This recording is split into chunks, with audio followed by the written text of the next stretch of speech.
Okay, there we go. Hello. We are here. Let me just go ahead and get the music started. Did I have a stroke? I don't know. Are you okay? Did you have one?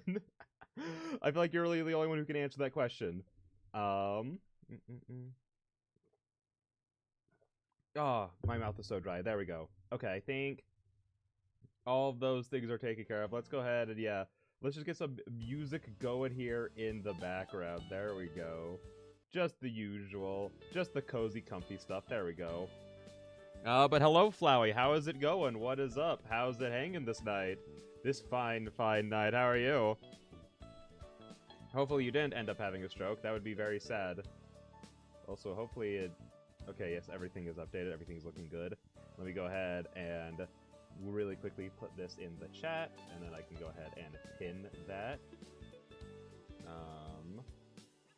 Boop. But up. There we go. It is now pinned. Hang on, let me move my head around. Now that I have the camera down in front of me instead of like on top of my PC, on top of my monitor, I now have to like really like lean around everything to actually see everything that's going on. Okay, there we go. Let me go ahead and grab the YouTube chat, make sure we have everything posted in there that needs to be posted, because we have a lot.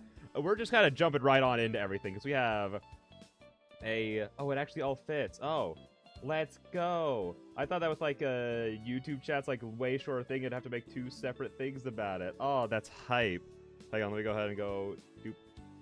Oh, that didn't work. I tried doing the shift enter thing on the YouTube side. That's totally fine.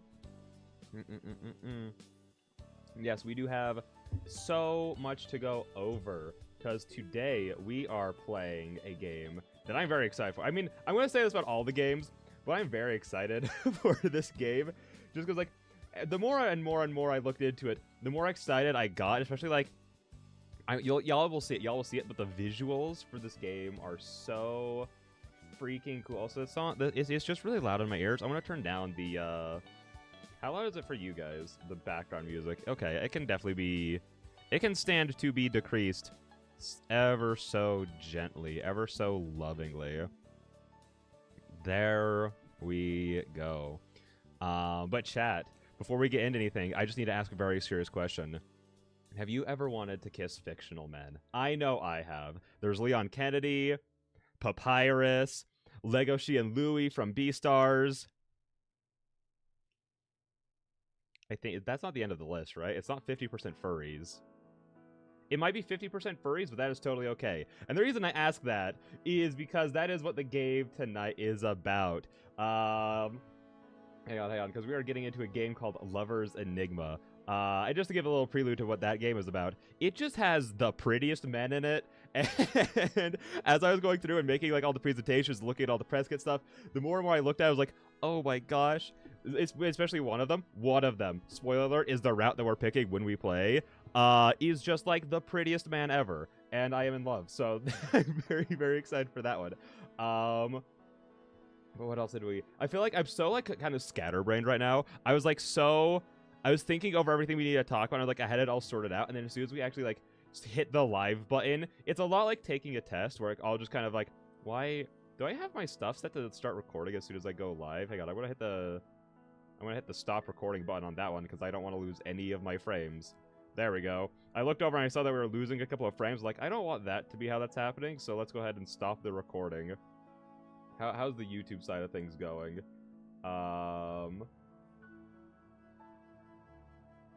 Okay. Okay, the YouTube side is doing actually really good. That is always really, really nice to see. Okay, okay. But yes, this is a game created by Fallen Cranberry Studio.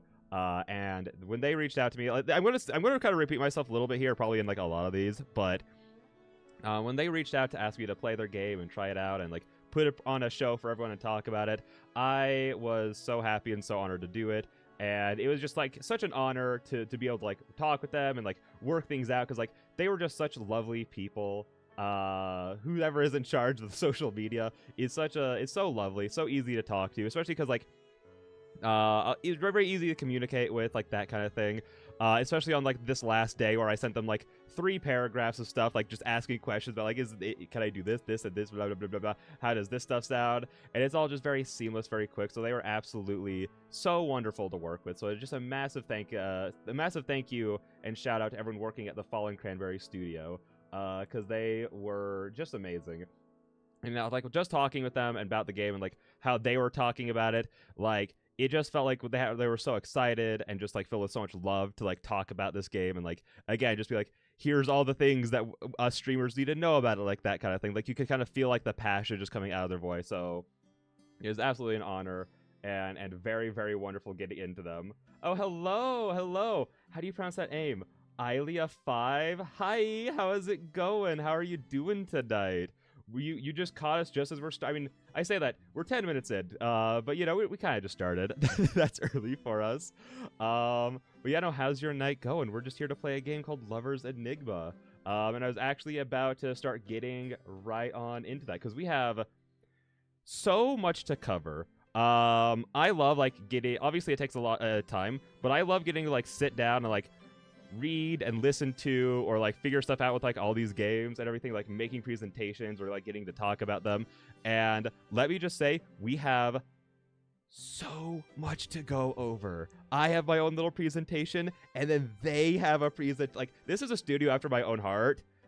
They have a slideshow presentation, and that made me so happy. As soon as I saw that, I was like, am I okay to show all of this? That was one of the things I was asking about today. I was like, can I please show all of this slideshow thing going on? Is this okay? Because I feel like, we didn't like talk about it before.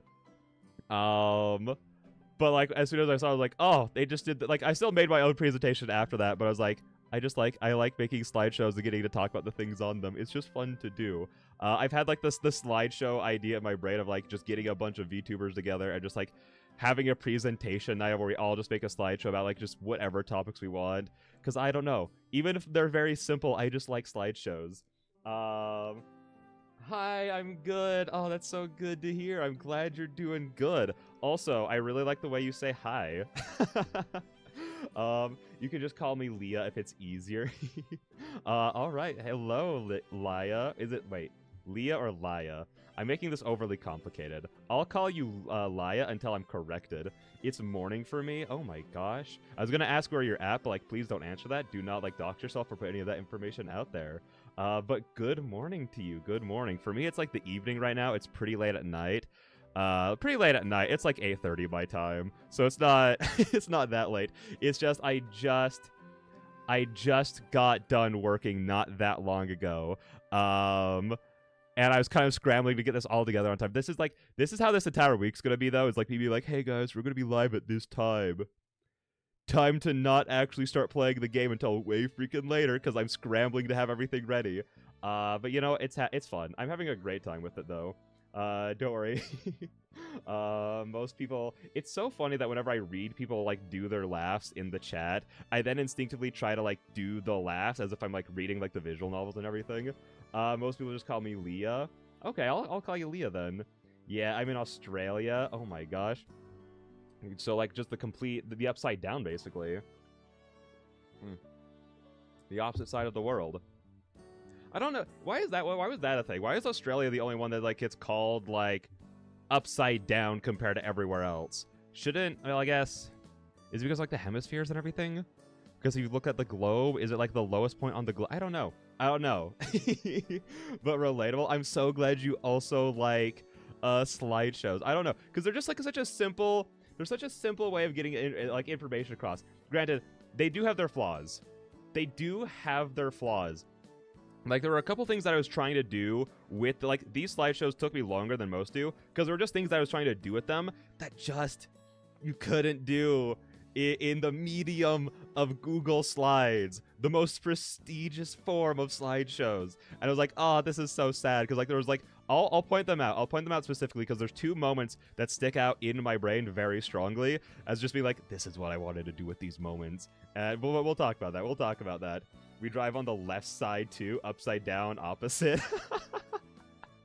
You guys really just wanted to be different, huh? You guys just wanted to be like the complete opposite of everyone else. You know what? I can respect it though.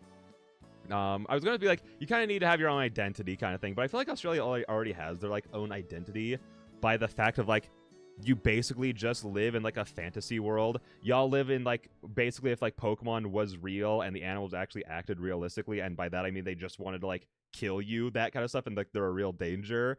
Also, y'all have fire tornadoes, so it's like just the most unique thing that like a country could ever have is a freaking fire tornado. That is insane. As soon as I heard about that, I'm like, Australia can't be a real place. This has to be a place pulled out of a fantasy book right now, right? And then, oh, when was it? It was some time ago. For some reason, a lot of spider videos got put up on my YouTube shorts and everything. And one of them was being like, look at these spiders. This is the most dangerous spider in Australia, like the most vicious, the most aggressive, the most dangerous to you, because it has these fangs that can easily punch through your boots and go so deep into your foot that it just gets you and it'll kill you so fast. I'm like, oh no, that's awful. And then the next one, the very, very, very next the YouTube short I scrolled to was like, you know that spider that I said was the most dangerous one in Australia because it can just like punch through like anything? Well, the only restriction it had was it couldn't punch through stuff like steel or metal or anything like that. It was something along those lines. Turns out there's an evolution of it. It's this exact spider, but the fangs are way stronger and way longer and can just punch through like steel-toed boots. Have fun. And I'm like, okay. I mean, I already knew that I wasn't going to go to Australia at any point in my life. There's simply nothing that could ever be done to convince me to go to Australia. Because the moment I saw a video of someone reaching for their car handle and then they touch it and then it like pull their hand back and like a spider just like emerges like the car door was like a sheath, like the car handle was a sheath, and it's like not even like a small spider. It is like a spider the size of like the guy's hand, and like the guy reacted as like the most like, this is happening today. It's like, nope. Or the amount of videos of like people like recording their walls as like the giant like spiders that could be like used as like wall art decorations or just like up on their walls, and they just zip around at like the speed of sound because they got places to go. It's like, no, I'm never doing that. And then I found out that even if I showed up to Australia in a full suit of armor, the spiders can still get me. So why would I ever? I regularly get wild kangaroos on my property and I see heaps of spiders every day. I thought that was normal. No. Well, okay, to be fair, at my house, that's normal. That's because my house is built on top of the gates of hell. So I get a lot of, like, infestations, snakes, rats, spiders, bats, like, all that kind of stuff. But in other places where I live, at least, that is not a normal thing. That is not the normal thing. Also, kangaroos. Aren't kangaroos, like, very dangerous animals, too? Because of just, like, how aggressive they are? I've heard that they are, like, very aggressive animals. Like, they especially, like, go after, like, dogs and stuff. And they're just brutal. Like, don't they just, like, rip people's throats out or, like, break necks or, like, cave in chests with their feet? It's like, kangaroos are intense. So I can't imagine having one of those on my property. Also, excuse me, I had a tiny little burp. I had dinner while I was getting everything ready. I do apologize. Their claws are huge, which, like, messed me up so much, because I thought that kangaroos, like, these, like, fun-loving little creatures that, like, yeah, they are very strong, but, like, they weren't, like, mean. But it turns out that they're just so mean. Well, this is Pears. He's getting recognized heaps recently. Yeah, exactly. Those kinds of things. It's like, no, I hate those. Because of that. Because that happens so often in Australia, just finding a spider anywhere, I'm like, I'm so good with that. Because I have, like, horrible arachnophobia. Or the fact that, like, the ants... Sorry, this is just... I even specified we're not going to talk for very long because we have so much to go over before even getting into the game. But, like, I need to go on this. But the fact that, like, also the ants there are, like, so poisonous and toxic that, like, getting bit by one can kill you in, like, 15 minutes flat. I'm like, can we not... Listen. Can we just move everyone out of Australia, scorched earth it, and then we can start, like, rebuilding? Is that, like, an option? We can take, like, all the cute and, like, not horrible animals out of it, but, like, just clean slate the rest of them. Get rid of all the spiders, get rid of all the ants, get rid of all that kind of stuff. The jellyfish are more concerning than ants. I know. I know. I think because I brought up the ants before on streams, and then someone immediately replied with the jellyfishes before. So it's like, so you can't even go in the water. You can't even go in the water to escape them. Because if you go to the water to escape the ants and the spiders, guess who's waiting for you? The freaking jellyfish. And it's like, cool. Cool. Nowhere in Australia is safe. Nowhere. Genuinely, you have all the animals covering, like, the land. You have the fire tornadoes covering the skies. Then you have the jellyfishes covering the seas. It's just... Noah's Ark all over again. Wipe the slate clean. Yeah, just... Listen, I'm just gonna pray later tonight and be like, God, can you please do me a solid?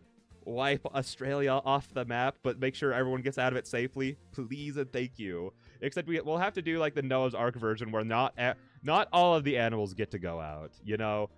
Many of them are being left behind. Don't forget the sharks. Are the sharks really bad in Australia? Are sharks an issue there? Hang on, let me...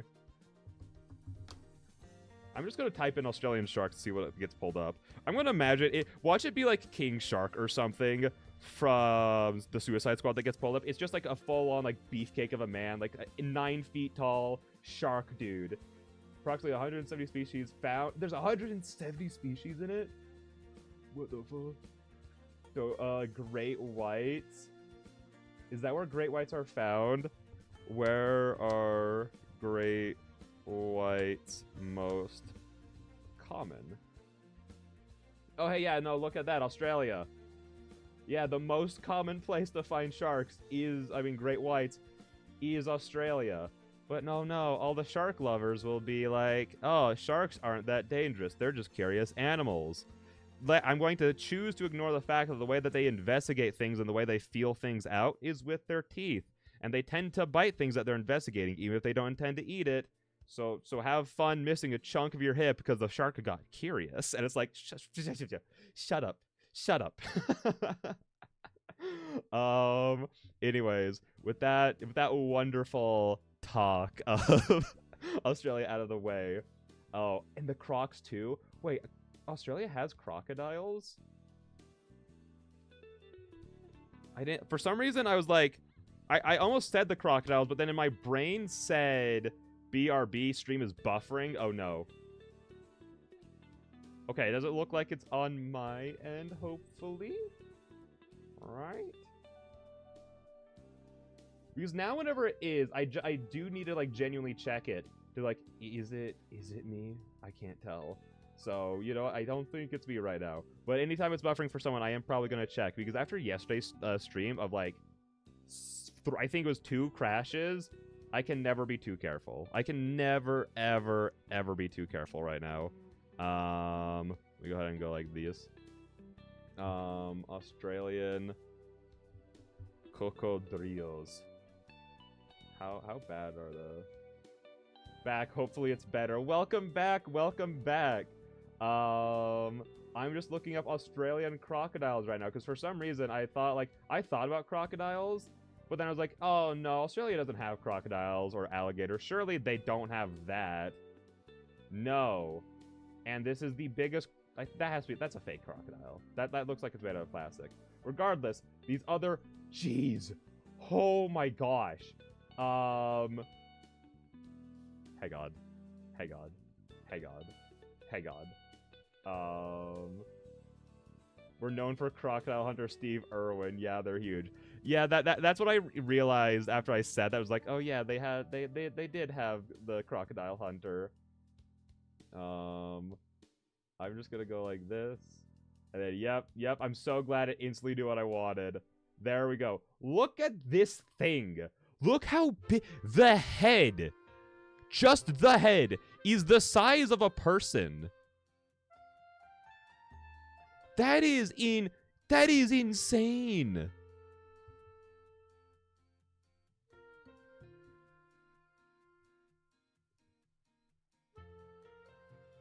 Look at the bravest people. The bravest people. Because, like, a lot of people are like, oh, crocodiles are, like, so easy to manage on the land. Ignoring the fact that they can gallop. They can gallop at you. Like, what the fuck? What the fuck? Anyways, let's just go ahead and... I'm just gonna murder that tab just really quick. Anyways. with that being said, who wants to jump into the things that I have set up and ready to go? First off, I want to give a massive shout out to the fact that in both chats right now, we do have links to both the Steam page for Lovers Enigma and the Kickstarter page. And the Kickstarter page is like, you should absolutely check it out. I was taking some peeps at it earlier because I kind of wanted to go over it all on stream. I was taking some peeps at it, and it's very tempting to buy. It's very tempting to back just on the basis of what they're offering. So I'm very excited. Their bite force is 3,700 psi. How much? Isn't that like enough to just like completely crush like steel and stuff? Hang on. How much psi when? Hang on. I'm gonna look up an odd one. Mike Tyson punch psi. 1,800. Dude, these things punch twice. I mean, bite twice as hard as Mike Tyson punches. That is insane, because his punches could kill people. He could kill someone if he punched them as hard as he could. Crush a human skull easily. How much PSI is it to do that? How much PSI to crush human skull? Because isn't it around like 2,000, 2,200, something like that? How much pressure can a human skull withstand? Wait, what? Oh no, this thing's like so lying. A human skull can so withstand 250 to 350 psi. This is just a blatant lie right now. That's insane. It takes roughly 1,100 pounds of force to fracture the human skull. But I want to know crushing. I want it to be crushed. I'm not getting concrete answers. But that's insane. I mean, again, if it's twice as hard as the Mike Tyson punch, then it's easily enough to crush a human skull. That is insane. That's crazy. Yeah. Again, this is just like, I don't know. Why go to Australia? I've been to the Australian Zoo where they do those big performances of crocodiles, and when they snap their jaws shut, it's so loud. I've heard that, like, vaguely. Like, I've heard them, like, in the videos of, like, snapping closed. I can't imagine... does it just sound like a bunch of, like, firecrackers is going off? Is that kind of what it sounds like? That's what I imagine it would be. Or not necessarily, like, that kind of sound, but just, like, how loud it would be. It echoes. Oh, it just kind of, like, reverberates. Is it, like, one of those things that, like, reverberates in your chest a little bit? It's just super loud. Oh. Oh. I think those emojis perfectly illustrate, like, what would be happening. Just add on the little, like, Thanos, like, snap effect to all those, like, little emotes, and that would be exactly how I'd feel at one of those things. Oh, that sounds awful. Again, why anyone would ever choose to go to Australia as, like, a choice? Like, going to Australia is definitely a choice. Not one I recommend or endorse or even think is, like, a smart one, but, like, it definitely is an option. Like, at least if, like, for the people living there, a lot of them are, like, kind of, like, bored into it, so they don't really have many options, and moving to other countries is, like, expensive and stuff. So, like, at least they have the excuse. But if you, like, visit Australia or you choose to move to Australia, it's like, what are you doing? Why are you doing this to yourself? But enough hate to the Australians anywhere in the world, to Australia, the country itself. I'm sorry. I mean, I'm not sorry. Everything I said was objectively true. I'm just gonna, we can put this behind us for now. We could put this in the past. I love my chaotic country. At least you can, like, you love it, but you can admit that there is a lot of chaos going on there. It is not a good place to be, but it is your place to be, So I'm glad that you're like, yeah, it's like a level of self-awareness. But before we get into the many of things that we have to, like, show off for today, we do have a little document, summaries and descriptions of everything that we're going to be talking about. There's a lot of chaos. And you salute your country, you salute it. Let's go.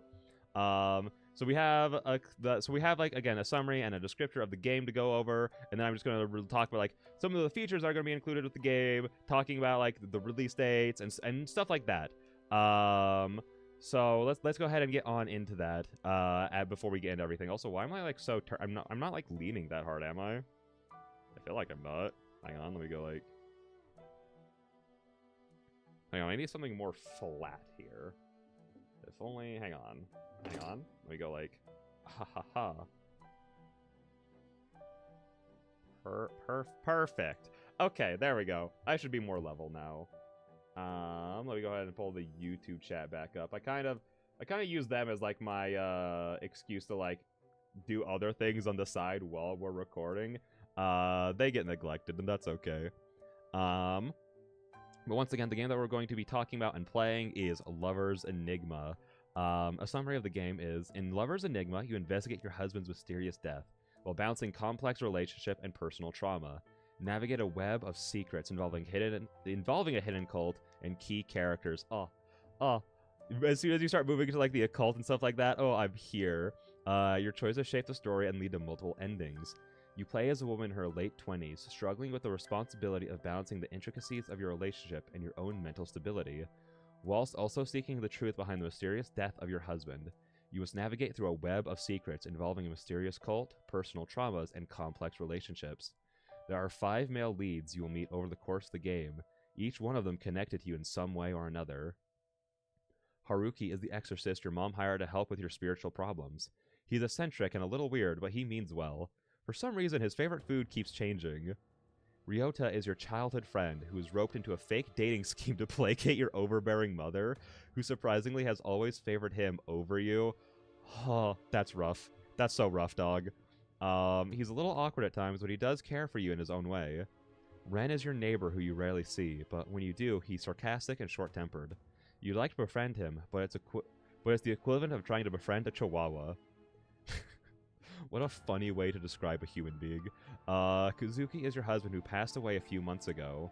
The official reports say he took his own life, but you knew him the best. He wouldn't do something like that, would he?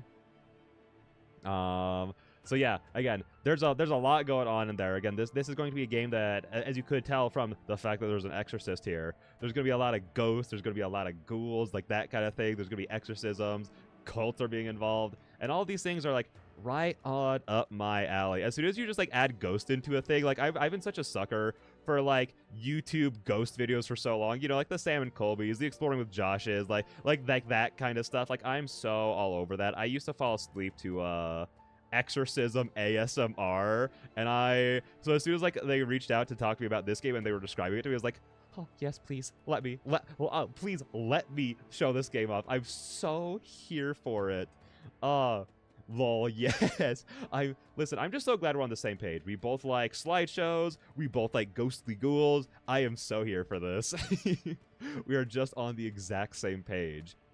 And the release date. The next planned release, early access, is scheduled to release on April 15th of 2025.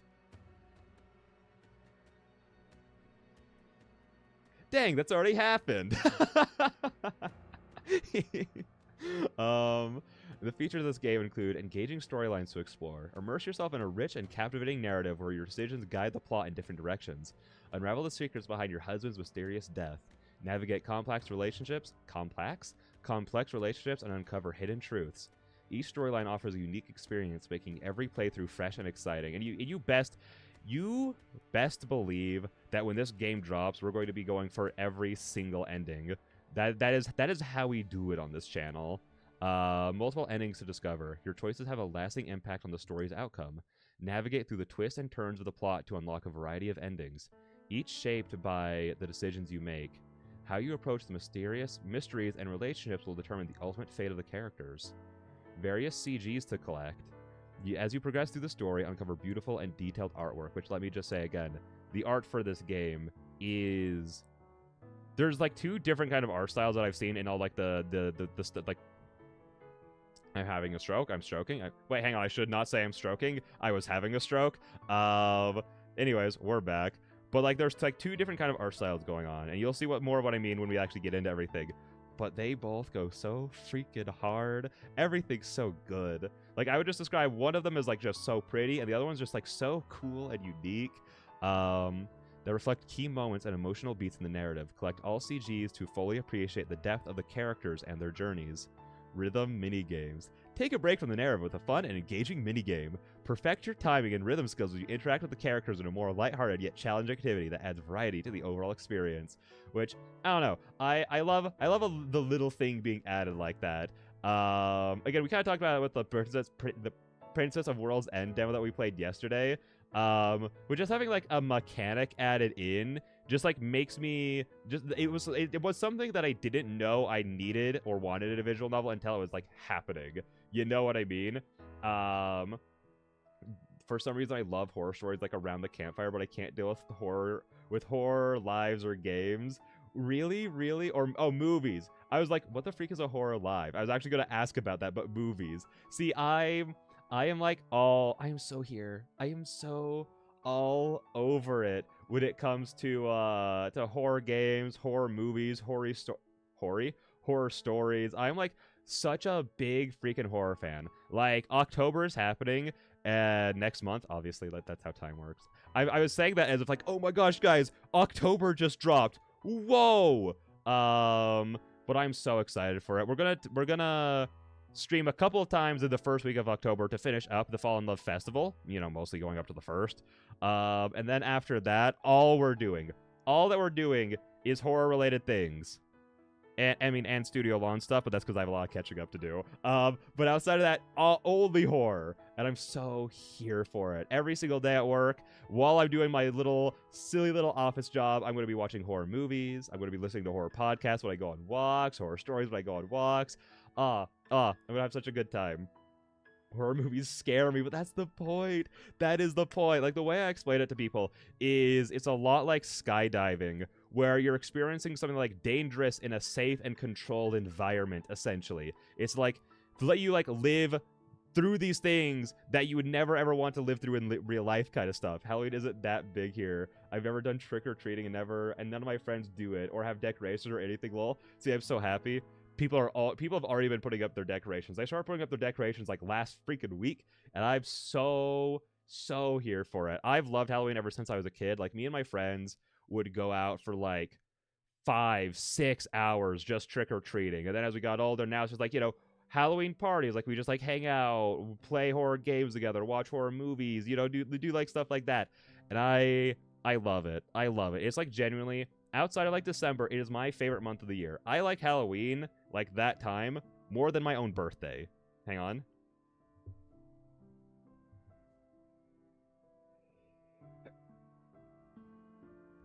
Apologies. I sneezed. Bless me, please. But it's so fun. It's so fun. Like, there's just something about, like, even, like, doing, like, as, like, all the colors are changing for, like, fall and everything, because, like, at least where I live, that's where, like, it really, really starts changing, and then all the decorations go up, and then there's something about, like, playing horror stuff or, like, doing anything horror-related in this kind of atmosphere that just, like, hits it up. Sounds fun. It's kind of sad it's not that big here. Listen. Move. You know what I mean? just leave. But no, that is sad because it is a good time. So I recommend it. Like, if you can ever find anyone, just try and convince people to do it with you, and it's such a good time. It's such a good time. You are blessed. Thank you. I do appreciate your blessings. But I think with that being said, let's move on. Dude, where else could I get my daily dose of spoiler jump scares? See, but that's the thing. Horror movies are like those, but fun and not in real life, so it's better.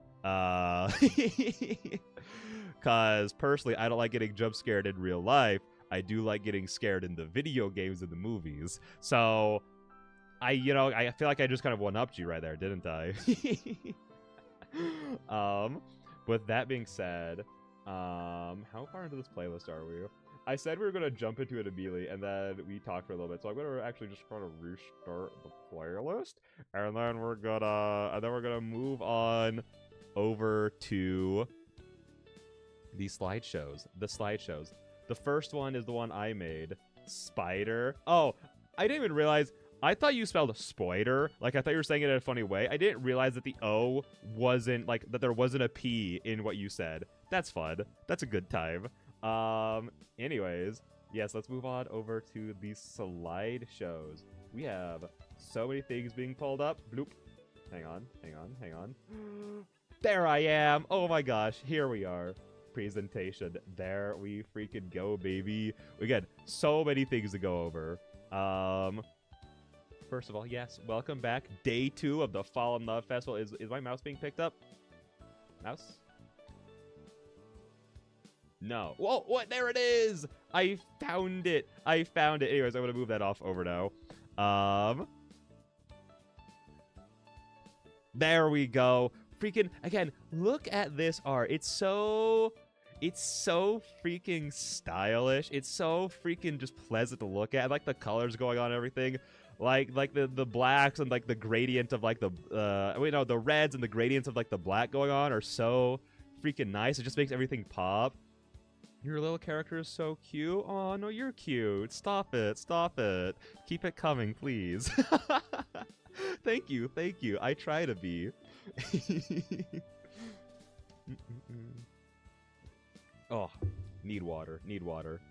Also, I'm seeing the audio levels right now. Leia, how does it sound right now? Is like the music too loud? Is the music too quiet? How does it feel to you? So cute. Adorable. You know, it's good. Thank you, thank you. I was gonna I actually flexed right there, but because of like my wrist issues, my arms are so weak right now. I talked about her a few times, but my little niece from my friends, she's like 7 months old now. And my arms are so weak and constantly getting weaker that like I now struggle to hold her, and like because she likes to bounce. She likes to have her like little legs down on your lap, and she likes to just like sit there and bounce herself. And my arms are so weak that I struggle to hold her for more than a few minutes when she does it. She's getting so big so fast, and it makes me so sad because like before when like she first started bouncing, she was like so light, and we could do it together for like I think the first time we did it, she loved it so much, was having a blast. We did it for like 40-50 minutes. The last time I was over there on Tuesday, it was like 5 minutes, and my arms were like, oh, please, I can't do this anymore. I have 0 muscles. Yeah, I have 0. I have 0 arm muscles. My legs are jacked though. My leg, specifically my calves. I want to try getting back and doing other leg workouts. It might be a little tricky with me because I also have like leg issues, so I have to kind of like be like careful with it. But like it's easier than on my arms. But I want to get back into having like just the strongest legs ever, because I do have just strong calves, and my legs used to be like so big, especially like the thighs. Like I tried squeezing a watermelon with my thighs once, and I almost got it. I felt it giving way, but I couldn't finish it off. But I almost had it. Yeah, anyways, outside of my legs, I have 0 muscle on this body. I'm so weak. My calves and core are super strong because of dance, but my arms are just deflated balloons. That is not because of dance, but I relate to that so hard. Because I do so much cardio. I do running, I do ellipticals, I do cycling, I do my favorite exercise is the Stairmaster, which if you don't have that in Australia, because I don't know what you guys got over there, probably like ceiling walkers or something. It's basically you're just on a machine with really, really big steps that constantly rotate around. And I said it like I hit a new personal best on it. I did it at a level 7 for an hour. And when I told my friends who also go to well, specifically my one friend who goes to the gym, because I only have one friend who does, I told them that I finally did level 7 for an hour. They just looked at me like, why would you do that? That is so much. And I'm like, because it feels good. The thing I equated it to was he's the type of person who he loves his video. This is I have 2 friends who are very similar, where they love games to be as hard as possible. Like they are playing through like Night Rain a lot. They love it, and they're specifically like the extreme difficulty, which he says is so hard it borders on not being fun anymore. And to me, that's too much. But I equated it to that. Like this is so hard, it's so exhausting, but it feels so rewarding to push through and do it. So yeah. Anyways. But yeah, no, my arms, I do understand. My arms are just like little tiny noodles that I wiggle around and sometimes do stuff with. But anyways. Oh, the art's so good. I'm so excited. Oop. And then we are going to move on into the characters. Again, just the prettiest man. Here we have the Exorcist. Ooh, look look at this man. I love the tattoos. I love the style. He's got so much sass to him. Oh my gosh. Like again, how much his reds just pop against the aesthetic of everything else is so nice, especially like the glasses. Like give him like such a distinct like flair to him, along with like the there's like this thing wrapped around his neck. I was like, I thought I knew the name for it, just completely forgot about it. That's totally fine. Anyways, but no, I love him. He looks so fancy. And then we have, this is the character who melted my heart. The one who's like, you are so pretty, I need you. You're going to be the first person that I romance and go with. This is Ren, the neighbor. Look at them. I cannot get over them. The moment they, like, literally, the first moment that Ren popped up, I was like, okay, I'm feeling things. I'm feeling things I haven't felt in a long time, or at all towards a man right now. This is not, this is new to me. And then we have the childhood friend. Again, just so pretty, so classy. I love the style he's got going on right now. Oh my gosh. Hashtag cutie. No, for real. Love fancy men. No, for real. This is like the prettiest assortment of men ever. Ever. Just flat out.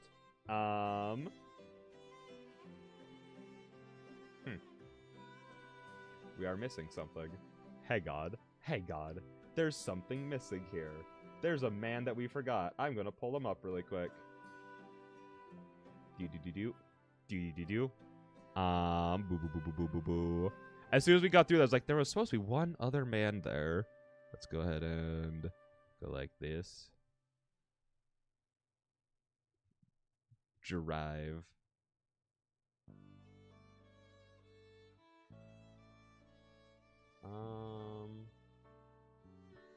Hang on, no, I know an easier way to get to this stuff. Tweet your. Because I want to make sure everything important gets shown off. No, not that. There we go. Boop, boop, boop, boop, boop, boop, boop. Especially when it's like a whole thing about showing off the men. It's like, come on. Okay, here it is. No. Pause. Please. No. Pause. Thank you. Thank you so much. All right, we're going to have... Let's just go ahead and... Boop. Boop. There we go. This pretty lad right here is the husband. Look at those eyes. Look at that hair. Oh my gosh. Also, so many of the guys have like the piercings and stuff, like the rings in their ears. What a vibe. What an absolute vibe. Anyways, back to the presentation now. I just want to make sure everyone was shown off. Damn. Exactly. Next, we are just moving into some of like the arts that was shared with me. Again, look at this style. The thing that this makes me think of is like the Silent Hill visual novel-esque games that were put onto the Game Boy. As soon as like I saw these, that is like where my mind went to immediately. It has like such a retro vibe to it in like such an intentional and such a good way. Like, oh, it's so cool. But again, this is what I mean, like, where there's like two very distinct art styles. There's like, you know, the more like cel-shaded, you know, anime kind of style, like the very pretty stuff, and then this is just like the cool, rad art style that I'm so happy is here, because it's so freaking unique. I've never seen a visual novel look like this before. Again, outside of like Silent Hill GBA kind of stuff. It was not even on the GBA. I think it was like on the original Game Boy or something. But no, it just looks so freaking good. And then here we have the starting screen, which looks very, very nice. We got a couple other key arts of just the boy. Oh, look at Red. Adorable. Oh, thank you for your patronage. I can read. Please never come back. Oh, what a guy.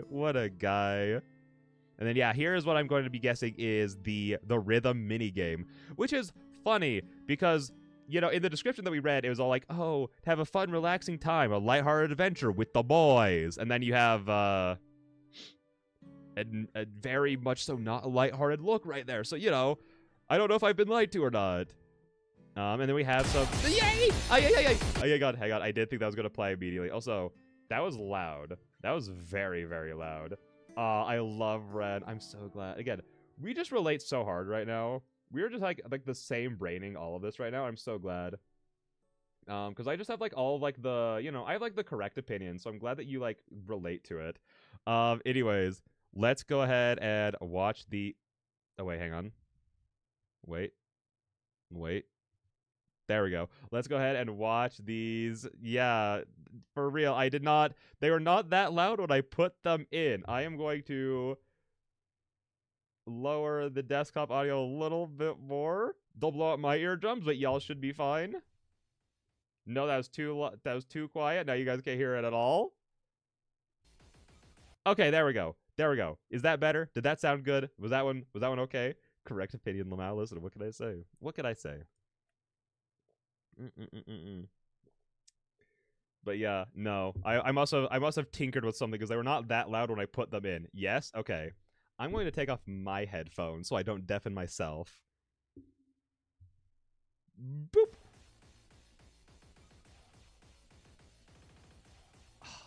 It's so stylish. It's got like such an edge to it. Ooh, in like a good way. What a freak. What a weirdo. I love him. There we go. On to the next one.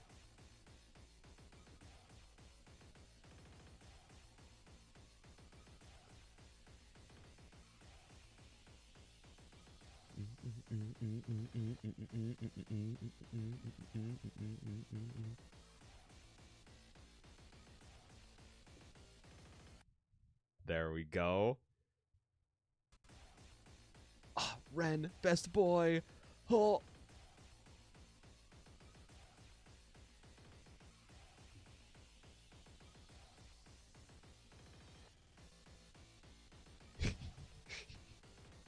What a tsundere. What a little tsundere.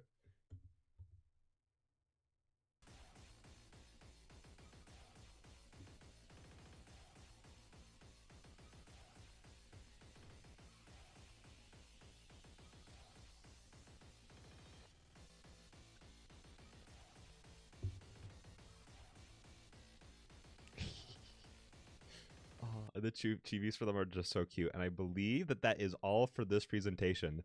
Now we have a much better presentation to look at. We have a significantly better one. But first, I want to talk about the things I wanted to do that I couldn't. I spent with this frame, I spent so long trying to get it to like appear seamlessly that like Ren was coming from like behind the door. Essentially, it never looked good. I could never get like the because like these are like two different images that like they're essentially like two different assets that are used in the game to be one asset. But I was like, oh, we could do like fun stuff with this, and so I had to try to be like, we'll just have like the image of Ren slide out from behind the door and have it like look really cool.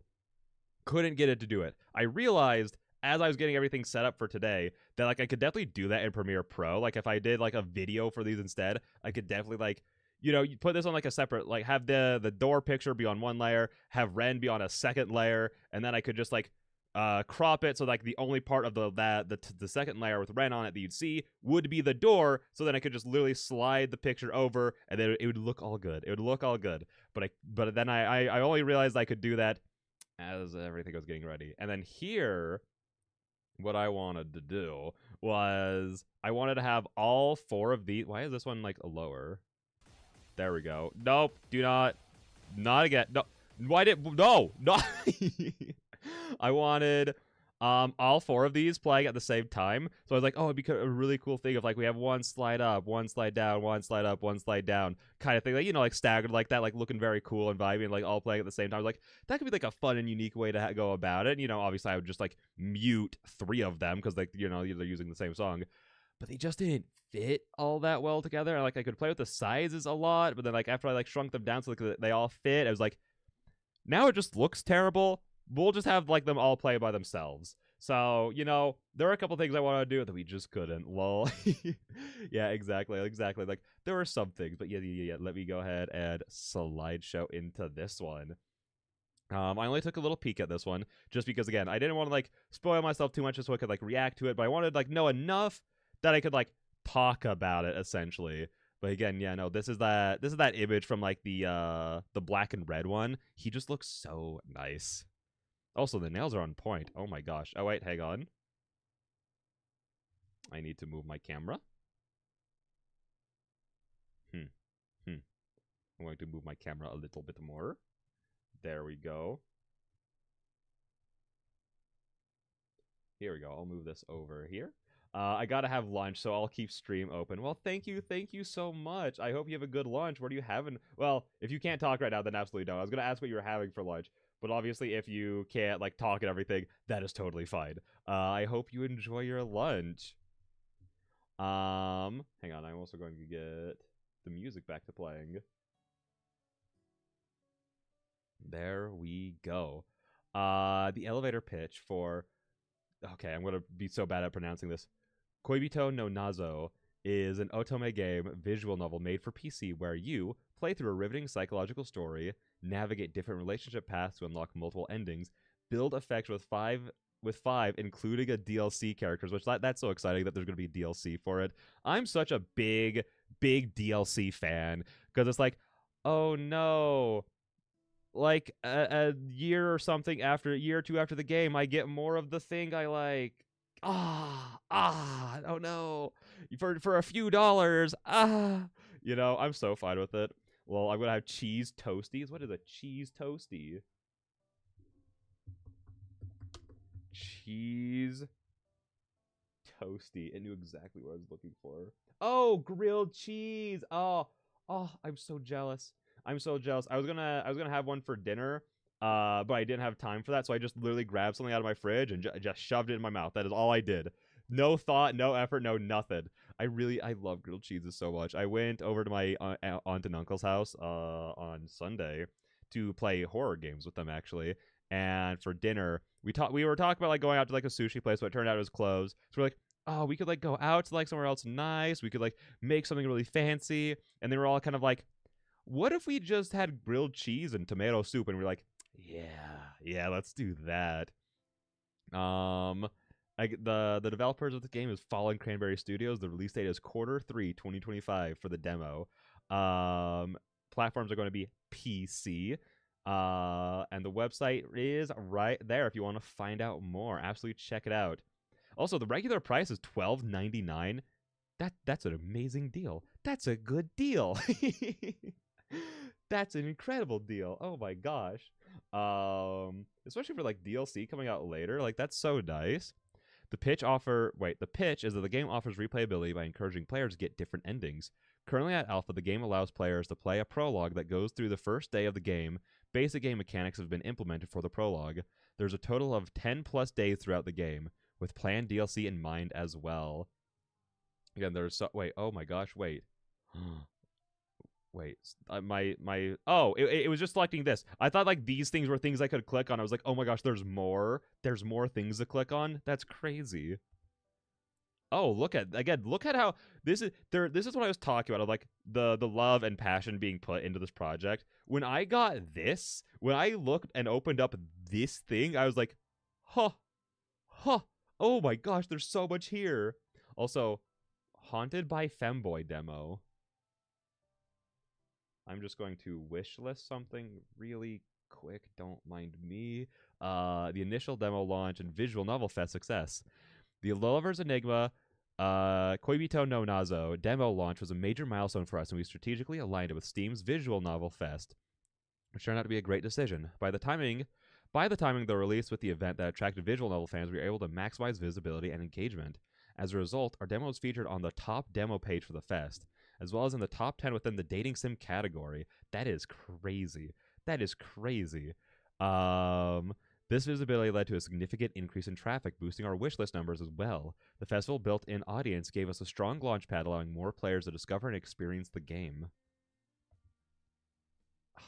Okay, look how cute all this is. Also, I think I know who the favorite character is, given by them being, you know, the poster child, the social media handle, like profile pics and everything. I think I know who the favorite character is, I think. Our TikTok strategy has been a huge success, with our account now sitting at 27,000 followers. One of our TikToks went viral, bringing in a massive wave of engagement and visibility for lovers Enigma Koibito no Nazo. This surge of intention didn't just boost our social media presence, it directly translated into more wish lists, demo downloads, and a growing community. As a member, our Discord server has grown to over 200 members, creating an active and engaged space for fans to discuss the game, share theories, and connect with the team. The excitement and enthusiasm from our community has been incredibly motivating, and we're committed to keeping the momentum going as we move toward launch. Fully colored character CG. Uncovered mysteries. Stay sane. Oh, there's going to be a sanity mechanic? Let's go. Let's freaking go. In Koibito no Nazo, players embody a woman in her late 20s dealing with the grief of her late husband's death and pressure of her own overbearing mother. Managing her emotional state and relationships is crucial as players navigate complex choices that shape the story. The game emphasizes strategic decision-making, requiring careful management of affection and sanity bars. Each decision significantly influences the path to a satisfying resolution, making every choice crucial for achieving the best possible ending. Look at them. Look at them. Ren, Ryota, Haruka, and Kazuki are the four main protagonists that you will meet throughout your gameplay. They are absolutely vital to the story, and your interaction with them may affect the outcome of the endings. You can raise affection with them and get to know more about them, or even unlock certain CGs that can only be seen if you pick the right choices. These four characters are linked to the protagonist in many ways. The players will slowly discover the hows and whys as they progress through the story and uncover the mysteries surrounding these characters. Like, look at this. Look at... Oh, hello. Who are you? Hello? Also, hello, kitty. Oh, my gosh. You're adorable. Oh, you're so cute. That's amazing. Is that going to be us? Is that the character we're playing as? Explore the map to find and gain affection with characters to unlock more endings. There's so much going on here. This feels like... I don't know. I was gonna say Persona inspired, but I don't think it's necessarily that. I just think that there's a lot of like flair given to the UI to make it like put it up there like, you know, towards like the Persona games, because the Persona games always get like so much praise for like how incredible their UIs are, and it's very, very true. And I think like that's just a good thing. That's just a good thing. Like the UIs here have like such a distinct flair to them, while also like, at least from like what I'm looking at, being also clear on what they're going for. Rhythm-based QTE to calm your anxiety. Oh. That's why they look sad, is because they want to be happy, and that's why we're playing, because we have a score of... Oh, okay. Oh, I understand it now. Oh, and then we have the trailer. Yes, here we go. Let me mute the music really quick. There we go. And then we can begin the trailer.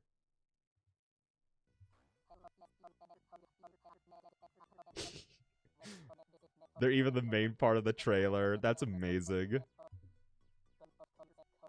Of course, choose properly. The path ahead is yours to shape. Choose wisely. Wishlist on Steam. That's so cool. What a vibe. What a vibe. This is like such an interesting, unique thing going on right here. It's amazing. Hang on, wait, I didn't mean to... Oh, I didn't mean to not have it full screen anymore. Oh no, how do I fix that? Hang on. I'm gonna hit escape one more time. Hang on. Let me do that. Bop. There we go. Full screened. Gameplay. Core loop. Players engage in a narrative-driven experience where they make choices that influence the direction of the story. Each choice can deepen relationships with various characters, unlock different story routes, and reveal hidden aspects of the plot. Character interactions. Players choose dialogue options to interact with the 5 main characters. These interactions build relationships and influence the story's direction, leading to different outcomes based on the player's choices. The chibis are so cute. Dynamic affection system. Build relationships with 5 unique characters. More bad ends than good ends. As it should be. As it should be. Kill me at every turn. Kill me at every choice. Kobito no Nazo stands out with its emphasis on strategic decision-making where players face a higher number of bad endings compared to good ones. The game challenges players to meticulously manage dynamic affection meters and a sanity bar, as high affection doesn't always lead to a favorable outcome. Additionally, players will encounter a rhythm game minigame where the difficulty adapts to the sanity bar, adding an extra layer of depth and engagement. Thoughtful planning and interaction are essential in navigating the intricate web of choices and achieving the best possible ending. Also, I love the little sprite of the cat down there. About the town. Right next to Koichi in Japan, there's a peaceful, sleepy little town. Everyone's practically grown up around one another. Although there's always a healthy amount of travelers coming to and from the town of Koichi, the city. And look how cool this is. There's so much going on. The fact that there's like actual like maps that we can like travel around is so freaking cool. The scenery in town, the scenery in town's practically the scenery in town's practically to die for. So true. With the clean streets often overlooking large, photo-ready grasslands and numerous wildflower fields, practically spilling over from Koichi itself. However, beneath the town's peaceful facade, something dangerous stirs to life. Oh, then we get early concept arts. Look at the... But where's Ren? I want Ren! Oh, I'm simping too hard. But you know, it's fine. It's fine. There we go. All of them. Ooh. Oh, hello. You are like, oh, these are masks. I thought that was like genuinely like their faces. That was going to be like, oh my gosh, what kind of like creatures are we dealing with right now? These NPCs are characters that you will meet throughout the story. You cannot raise affection with them, but interactions with them may lead you to discover more of the world around you. Immerse yourself in high-quality art and gripping narrative that deepens your connection to the story. Build relationships with 5 unique characters where your choices directly influence their affection and the story's outcome and characters. Experience a rhythm minigame that adapts in difficulty based on your character's sanity, enhancing the gameplay. So cool. Oh, hello. This is very important down here. The in release is Q1 of 2026. That's so soon. Wait, that's awesome. Oh my gosh, it's so close. And then yeah, hey, well, also like again, the UI, so much effort has been put into every aspect of this right now. I am in love with the studio right now. This is so fun. Yeah, if you want to email them, there's the email. There we go. And then the very last thing, how long have we been going for? Hang on, I actually can't see. Yeah, just an hour and 5 minutes. Very casual, very casual. We do have one last thing to go over before we actually jump into the game.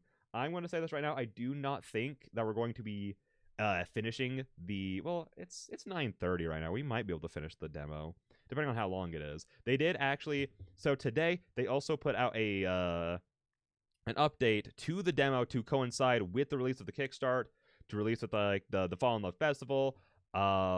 That added extra content. I think it specifically said like an extra day. Did it say an extra day?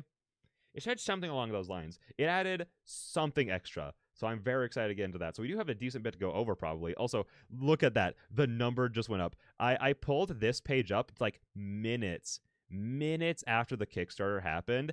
And I just watched the number go up for a little bit. It's so cool. Also, wait, is this a different demo? Oh, we have a different demo going on.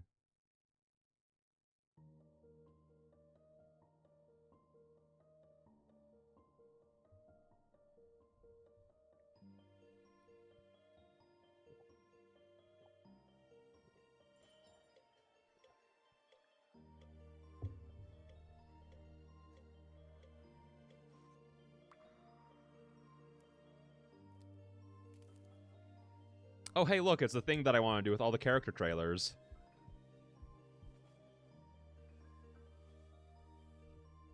Wait, there's so much like vibe to everything like done with this game's style.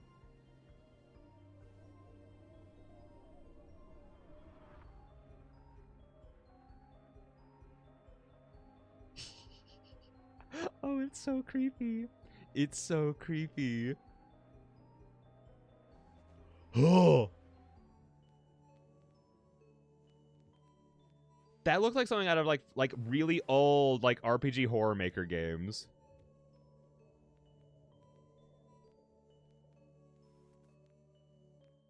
so cool. So cool. This game's so rad. This game's so rad already. Oh wait, that's also cool. The project is at 22% of its goal. That's awesome. Yeah, look how much it's already made. I just want to like do a quick little like overview of all the stuff. Yo, what's up, social? How is it going? How's your night been? What is up? Uh things are all going good here. We haven't crashed yet, which is good, which is very good.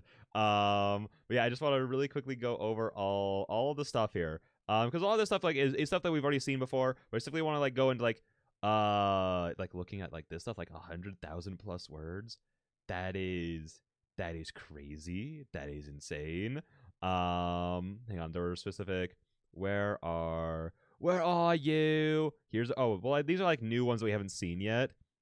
And again, like the black and white style going on, like again, the very old kind of it's giving like such a strong like what were the old TVs called? CCTVs, I think.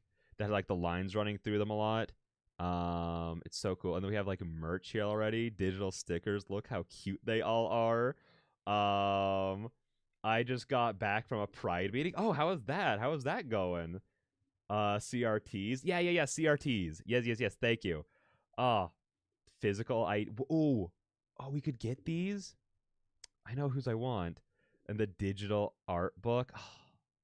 See, that looks so nice and so clean. I would love a physical one of that. And our limited love letters, gift to our wife. That's so cute. That's such a cute idea. But yeah, no, there's just like a bunch of things.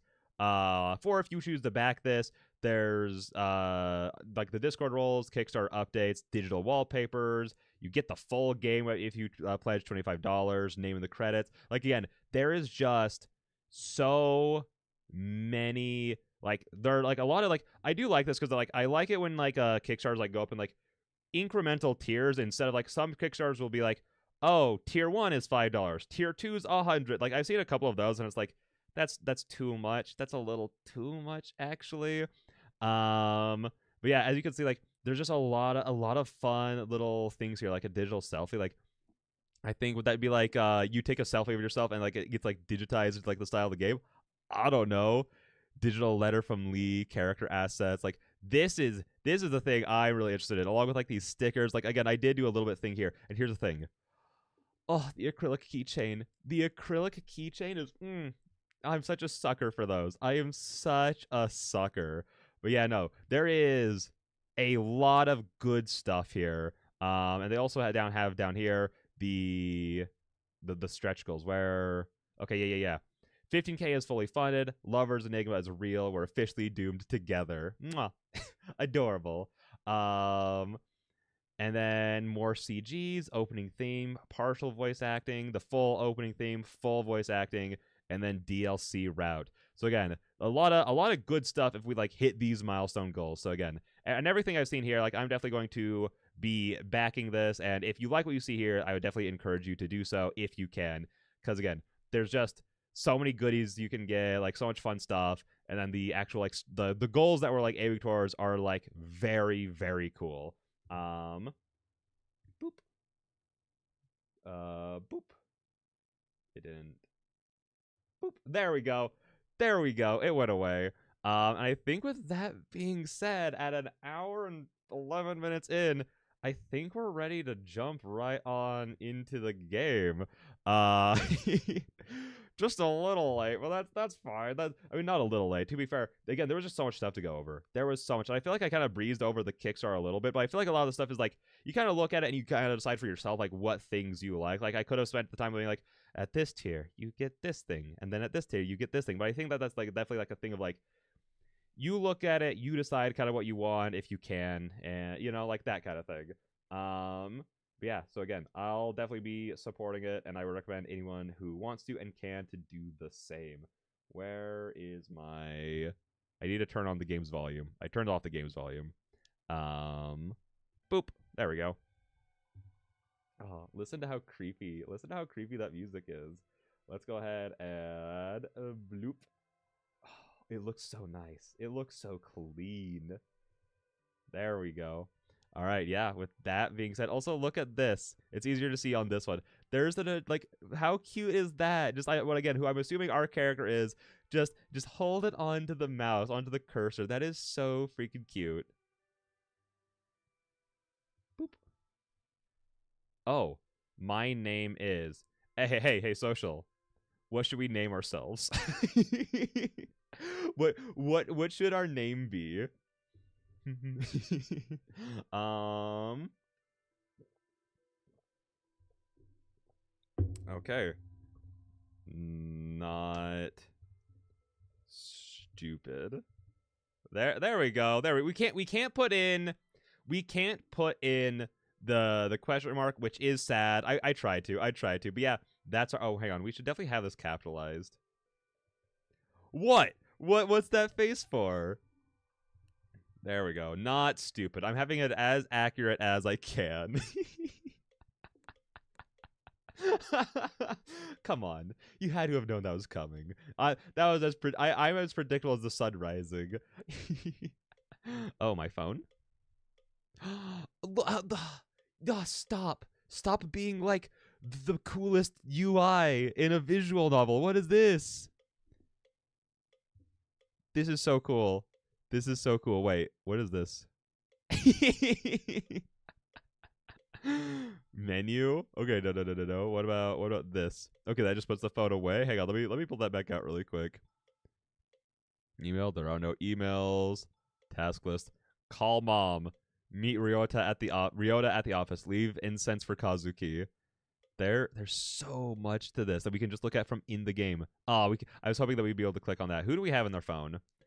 Ryota, Ran, Kazuki, Yoko, mom. Blessed every day. Okay. Interesting. Well, anyways, how about we actually start reading now? Ever since I was young, my mother's voice dictated in my life, my fate. Every word a reminder that my future was a tapestry woven from family obligations.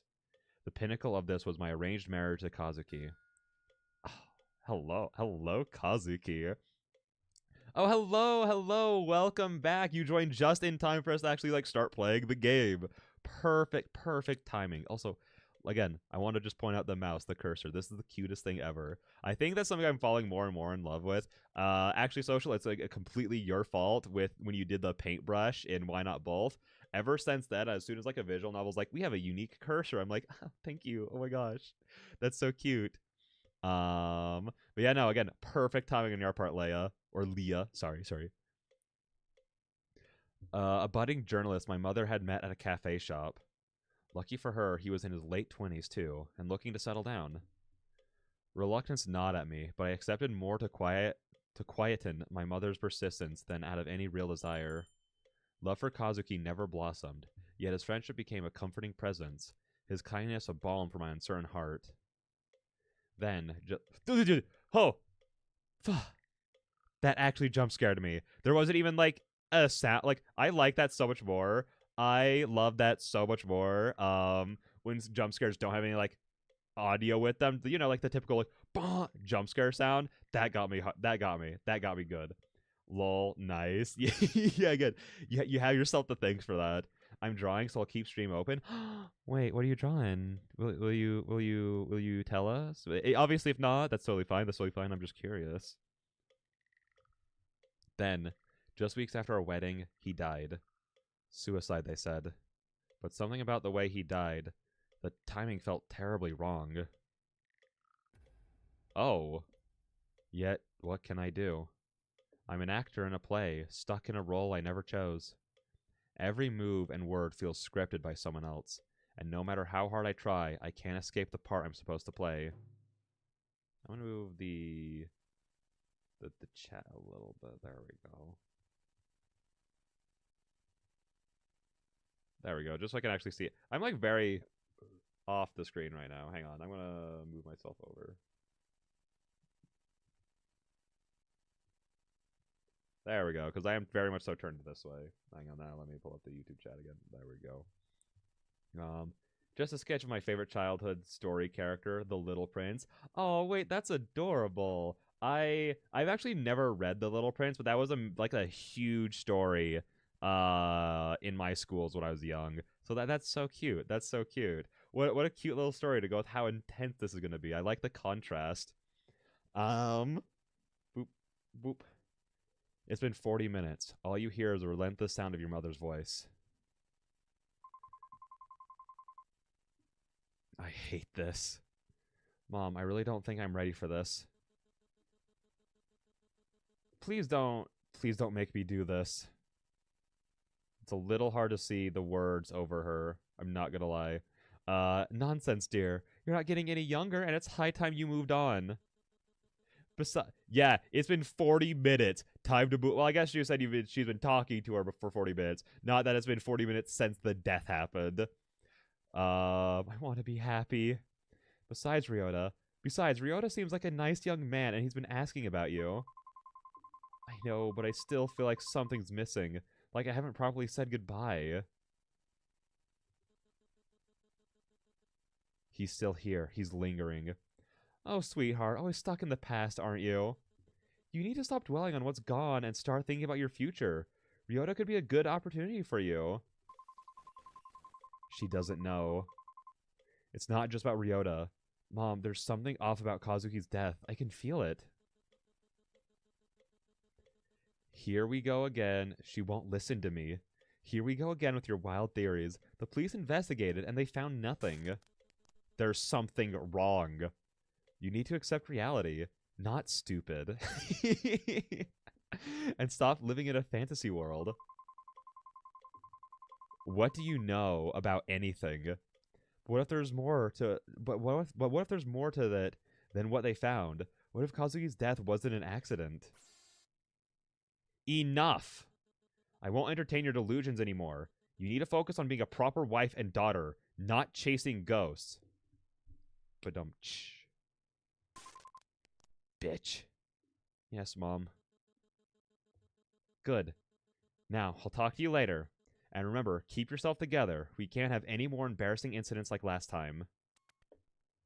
You sigh and stare at the phone for a moment before glancing around the room. Your gaze wanders over to the shrine in the corner, its eerie presence casting a shadow over the otherwise mundane surroundings. Maybe Mom's right. Maybe I'm just seeing things. Shut up, shut up. But I can't shake this feeling that something's not right. He's here. Stop talking. I can't hear myself think. You approach the shrine, a mixture of fear and determination coursing through your veins. It'll be fine, it'll be fine, it'll be fine, it'll be fine. As you reach out to touch his death photo, a chill runs down your spine. It's fine. You can't shake this feeling that you're being watched. What a fun little intro. What a fun introduction. You don't have to walk me back home every day. It's no big deal. But still, going out of your way like this. I know you said you're okay with the whole still testing the waters kind of arrangement, but I can't help but feel bad about it. You hesitate for a moment, trying not to sound too patronizing. Anyways, thank you. I should head back. I don't want to take up any more of your time. Ryota's expression is still as unchanging as ever. I said it's fine. It's not a bother, really. I'm just making sure you get home safely. Oh, well, in that case... Ryota's chuckle feels forced as I look at him. I notice his smile doesn't reach his eyes. Oh, so pretty. Look at him. Also, again, like the animation on it. Ooh, looking nice. Great. So, same time tomorrow? Alright, thank you. I said that a little bit more chipper than it probably would have sounded. Ryota looks at you and gives you that same unreadable smile before waving goodbye.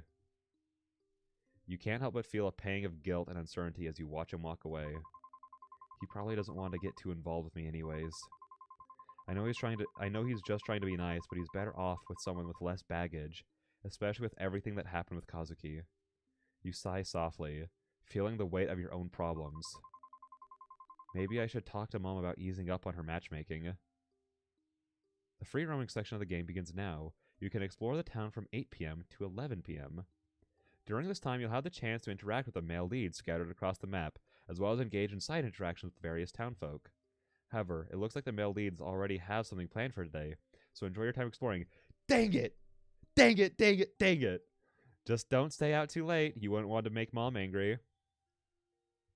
Wait, so how does this work? Okay, it's just it's very simple, it's very clean. That's the way it's making me feel tonight. Can I call people though? Like, what if I go to my contacts? There it is. My next door neighbor. We're on neutral terms for now. Okay. Oh, this also like checks our like affinity with people, right? Like their affection for us. Okay, so everyone's at a very solid fit. What about mom? Mom's at 50 with us. I would have hoped that mom would have liked us a little bit more. Would have liked to. Well, I guess to be fair, the way she treats us doesn't really speak to love. You know what I mean? It's like, that's actually fair. That's actually very fair. Let's go to the temple. I'm assuming we only get to pick like one of these kind of thing, which also adds more replayability to the visual novel because like if you want to see all the, well, I guess we could have saved there. Yeah. Well, next time. Next time. You know, when the full game comes out. When the full game comes out. You see an individual try to enter the temple, but the shrine priest tries desperately to stop him. But best not to intrude. Oh, no. We actually get molt? Oh. Ooh. Okay. So we have till 2300. Okay, so we actually do have well, look at that game design. We have enough time to check. Whoa, well, never mind. I was going to say we have enough time to check out everything, but no. Wait, so neighboring district. Oh my gosh. Wait, Riverside, Lower Street. Wait, this is so cool. Wait, this is sick.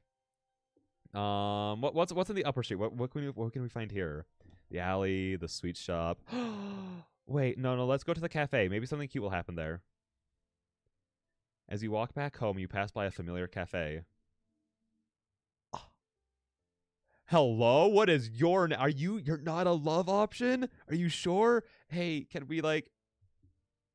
have that be a stretch goal? The empty crystal... this is one of the issues of, like, me not having hands that you can see, is I did the ooh-woo poking fingers thing. None of that happened for you guys. The empty croissant wrapper that once contained a croissant from Yoko remains still tucked neatly inside your bag. For a moment, you consider going in to thank her, but seeing how busy the cafe is, you decide against it. I mean, I'm sure she would have liked it. Maybe you can come back tomorrow. I would have liked it. How about we don't go to the alley? What's in the lower street? So wait, no, I mean the lower district. Sorry, I want to go over here. Convenience store, police station, lower street, alley. Is there anything in the alley? Oh, wait, I thought that was... Okay, I think I need to look at like what dictates if it's going to be like a change in location as opposed to like clicking on the place. Because I was literally saying, hey, maybe we shouldn't go to the alleyway late at night. You know, that might be a little bit dangerous. The alley looks dark and musty. Oh, we got it for free. So how can you... It doesn't really look like there's like much of like an indicator of differences between like... I guess it's just like... If it said like the sides of the map, I guess... Well, no, because this one's up here, but it took us... Well, hang on, but actually... The alley took us up here, and it only used 10... Okay, so, like, traveling around like this and, like, seeing, like, locations like the alleyway, like, I'm guessing, like, the alleys we can use to traverse to other locations on the map, but it just still takes up a little bit of time. Okay. That's really freaking cool. Why is this called the Strange Office? Oh, no. Creepy music started. Okay, I think this place might be bad. Well, according to what she's also saying, this place seems shady, and there's faint music playing from beyond the door. Okay. Are these like trees? Hello. There's a strange cat here. Pet the cat. Meow. Affection with Miyabi increased. Wait. Oh, well, how do I check my affection with Miyabi? How do I do that? I'm guessing I can't. I probably can't right now. Maybe you never can. It's just something you gotta keep track of. Let's check out the sweet shop. It seems to be closed today. Maybe you should visit the old lady that runs this place tomorrow. She was always kind to you, and it's been a while since you've talked to her. Okay, some of these take less time than others. Maybe that could be like something to add is yeah, it definitely is like they're just like at the sides of the UI when it's like showing that you can like go between places. Maybe that'd be something to add is like something that tells you how much time this will take if they do take up differing amount of times. The library. Gosh, everywhere in this game looks so good. The library is quiet. There's a book you can read about the city's past. XXX town in XXX prefecture used to be under the feudal lord by the name of ... unintelligible. The family was influential in the political sphere during the Meiji era, but the sudden death of the young master caused the family to fall into ruin. Some say his death was no accident, while others say there were supernatural things at play. Oh my gosh, that's almost like very similar to like the story playing out right now. Oh my. Well, that's enough reading for today. It's really late. I better head home before Mom gives me a mouthful. But we still have a little bit of time. I mean, I don't want to get her in trouble. I don't want to get her in trouble, and like, especially right now where there's not like a lot really going on at the places. Wait, where's home? How do I go home? This is where we started at, right? Wait, no, is it? I think it is. Let's go to the police station. Let's go to the police station. Oh, hello. Sorry, miss. I'm on an urgent case right now. Please leave your case details and information at the counter. We will contact you once we have a moment to spare. You go to the receptionist to write down your inquiries about Kazuki's death before leaving. Hopefully they'll contact you soon. It's really late. I better head home before Mom gives me a mouthful. How do I go home? History. Wait.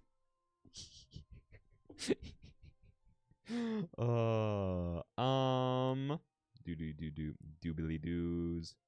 Lower Street. Pharmacy District. Temple. Riverside. Lower Street neighboring district. Library, cinema, Upper Street. Hang on. Apartments. Cafe. I'm gonna assume it's the apartments, right? Nope, not at all, actually. Never me mind. You walk down the corridor to your... Oh, no, this is it. To your apartment. As you pass by your neighbor's unit, you hear a loud thud coming from the room inside, then a scuttle of footsteps shortly after. The door clicks open and you see a familiar yet sporadic silhouette pop out from behind the door. Let's go! Let's go! This is the best day. You. Oh, Before you can say anything else, he cuts you off. Can you stop leaving your trash outside? And when you leave the house during the day, you're always so noisy. I know you have nothing better to do, but some people have things to do, you know? He gives that stupid look on his face, reminiscent of a certain 2008 anime. What's the 2008 anime? It makes me think of Ouran High School Host Club, but was that 2008? No, this is giving more of a Soul Eater vibe, right? That's so a Soul Eater mouth. Hang on, Soul Eater release date.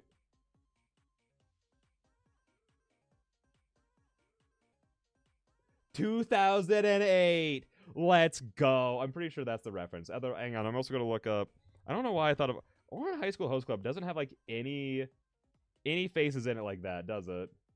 No, also that was 2006. I think that's a Soul Eater reference, and I'm so glad I got it. I got it on lock. You want to yell at him and call him a stupid, naggy bit. But you're an adult. And even though he's short and rude, he should be able to reason like one too. I'm sorry. I'll try not to be too loud next time. You expect him to continue berating you, but his expression softens. Stop being adorable. Stop it. Seems as though Seems as though he too was expecting some sort of resistance from you. Stop. Especially like, again, it's animated. That's so freaking cool. Yeah, you'd better. Ren looks at you for a moment, a hint of defensiveness in his gaze, before reluctantly nodding his head and closing the door behind him. What a strange guy. I barely see him, and when I do, he lectures me. Whatever. Can't let some weirdo ruin my day. No, that just made my day better. Wait, can I knock again? You hear a sigh before it goes quiet again. Maybe you shouldn't try again. Fair enough, fair enough. Maybe we shouldn't try that again. You finally enter your apartment. A groan escapes from your lips as you're finally able to kick off your shoes and collapse exhausted onto the couch. Me every single night after one of these streams. Why do I always have to deal with weirdos after a long day of work? Me after every single one of these streams. Shut up, I'll hurt you. Stop, stupid. Wait, hang on, no, we're not stupid. Stupid, shut up, stop talking. Sigh, speaking of work. Did I just say sigh instead of sighing? I'm so good at this. I can't deal with it anymore. There's too much going on. You're no better. Shut up. Don't want your pity. Everyone looks at me with that same pitiful yet annoyed expression. They gossip about me behind my back, yet every time they see me, they offer some unnecessary advice. Bitch, bitch, bitch. It'll be so much easier if they just told me straight to my face that I'm weak. A burden. And Ryota, he's definitely not happy about this arrangement. A curse, a curse. And Kazuki, his death. You're fine, you're fine, you're fine, you're fine. I just need to keep it together. Somehow, and then I'll be fine. You're fine, you're fine, you're fine, you're fine, you're fine. I can't fall apart now. Not yet. Not with everyone waiting for me to fall. You're fine, you're fine, you're fine, you're fine, you're fine. Maybe they're right. Maybe I am weak. Maybe I deserve their looks, their gossip. Maybe I deserve all of it. No. Not again. Kazuki? It's him, please. Let it be him. No, that one's real. Ooh, ooh. Shit, shit, shit. It's happening again. Shit, shit. It's real. Or it's not. What is... No. Please, not again. Hello? Anyone home? Oh, thank God. Yes, coming. You rush over to the door, opening it frantically, in hopes of ignoring the strange noise coming from your apartment again. Hello, sorry for the noise. What? No, who is it? Hello? Your eyes widen in surprise at this weirdo's sudden dramatic entrance.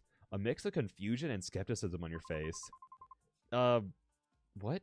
Can I help you? The vibes from your home are not immaculate. I could already sense the bad spirits squirming around your abode. But no matter. I am... Oh, how do I say that name? Sayotome Haruki, exorcist extraordinaire, at your service. You blink, taken aback by Haruki's grandiose introduction. You were shaken up before, but now you're just simply perplexed. Who the hell is this guy? Exorcist? Haruki pauses for a moment, seemingly as though analyzing you a bit, his face showing a momentary tinge of shock. Then he shakes his head as if to shrug off the thought before continuing on with his introduction. Indeed, your esteemed mother has employed my service to assist with the spiritual disturbances plaguing this dwelling. Your skepticism grows as you eye Haruki warily. And you're sure you can handle it? Fear not, fair maiden. My reputation precedes me. While some may doubt my methods, I assure you I possess genuine spiritual prowess. Doubt fills your mind, but at this point, is embracing a bit of spiritual fanfare really the worst idea you've had? Well, I suppose it can't hurt to give it a try. Haruki beams at you. His smile... Sorry, I got distracted. I saw a spider crawling on my wall. Haruki beams at you, his smile shrewd yet unreadable. Excellent. With your cooperation, we shall banish these troublesome spirits post-haste. Now, shall we begin? You hesitate, staring at the strange man once again. All right, maybe letting some weirdo into your house isn't really the best idea. Actually, I appreciate your offer, but I think it might be better if you come back another time. I need some, time to prepare myself for your, methods. Haruki's smile falters, but he nods reluctantly, accepting your request. I understand, dear client, though I must say, the spirits may not be so patient. But if it is your wish, I shall honor it. Until next time, then. Okay. I see why he's like again the poster child of this. It's kind of like how like in Fate, Fate has like the 3 routes and everything, but the main girl is Saber. You know what I mean? I'm like after that one introduction, I'm like, yeah, there sure are 4 routes, huh? or 4 people you can go out with. I see why he's the one on all the things. Just like that, the exorcist disappears as mysteriously as he had appeared. You close the door and turn back into your apartment, trying to steady your breath. As the silence settles, a sudden tremor courses through the room. The furniture rattles, and that unsettling cracking noise fills the air again, sending a shiver down your spine. Please turn around and go get Haruki back. Please. You are so desperately in need for that man. I thought it would be gone by now, but it's still happening? No. What was it? I need to check my phone. Okay. Shrine. Leave incense for Kazuki. Oh. This is all because we didn't do the incense for Kazuki? Okay. Okay. Boop. Oh no, crap. I must have forgotten to leave the incense out for Kazuki. No, damn it. As you approach the shrine, it begins to shake violently. Kazuki's death photo slips off the altar. You race to the shrine, your heart pounding in your chest. This is the slot machine. You need 3 matches to win, but if your sanity is high, you only need 2 to match. Oh no, not RNG. No. The one thing I Oh, this is why I try to make sure all my Pokemon's moves have 100% accuracy, because I know I'll miss when I need it most. Okay, let me... Okay, let's do this. Press the spacebar to start playing or click on the lever. Oh, I want to click the lever. It's like pulling it. Bonk. Bonk. Oh, no, stop. No, go back. Stop. Go. Okay, please stop. No. Wait. Oh, do I click it again? Oh. Okay, I get it now. I thought we were just watching it. Boop. Jackpot! This thing is so disturbing. I hate looking at its face. Yay, we did it. You manage to catch the photo just in time, clutching it tightly as you stare at it. Your heart still beating loudly in your chest. I didn't mean to click on my phone. I'm so sorry. Kazuki, I'm so sorry. I did not mean to check my Twitters and my Instagrams while all this is happening. I'm so sorry. That was so disrespectful. Your heart still beating loudly in your chest. Surprised at your own reflexes, you gaze at the photo longingly, wondering if some divine intervention had guided your hand. You take a deep breath, trying to collect your scattered thoughts. Divine intervention. Is that what you seek? With trembling hands, you carefully place the photo back on the mantle. Stepping back, you let your eyes linger on this image. Oh, whoa. Okay, there we go. Internet was definitely dropping there for a second there. Oh, that was scary. Hang on. It's buffering bad. Give it just a second. Do I have anything else? Let me go ahead and go like this. And then, yeah, go like that. That should help a little bit. There we go. That should help just a wee bit. Oh, yeah, stabilizing. Oh, beautiful. Stepping back, you let your eyes linger on the image, your heart heavy with a mix of confusion and longing. The room feels eerily quiet, the silence amplifying the turmoil in your mind.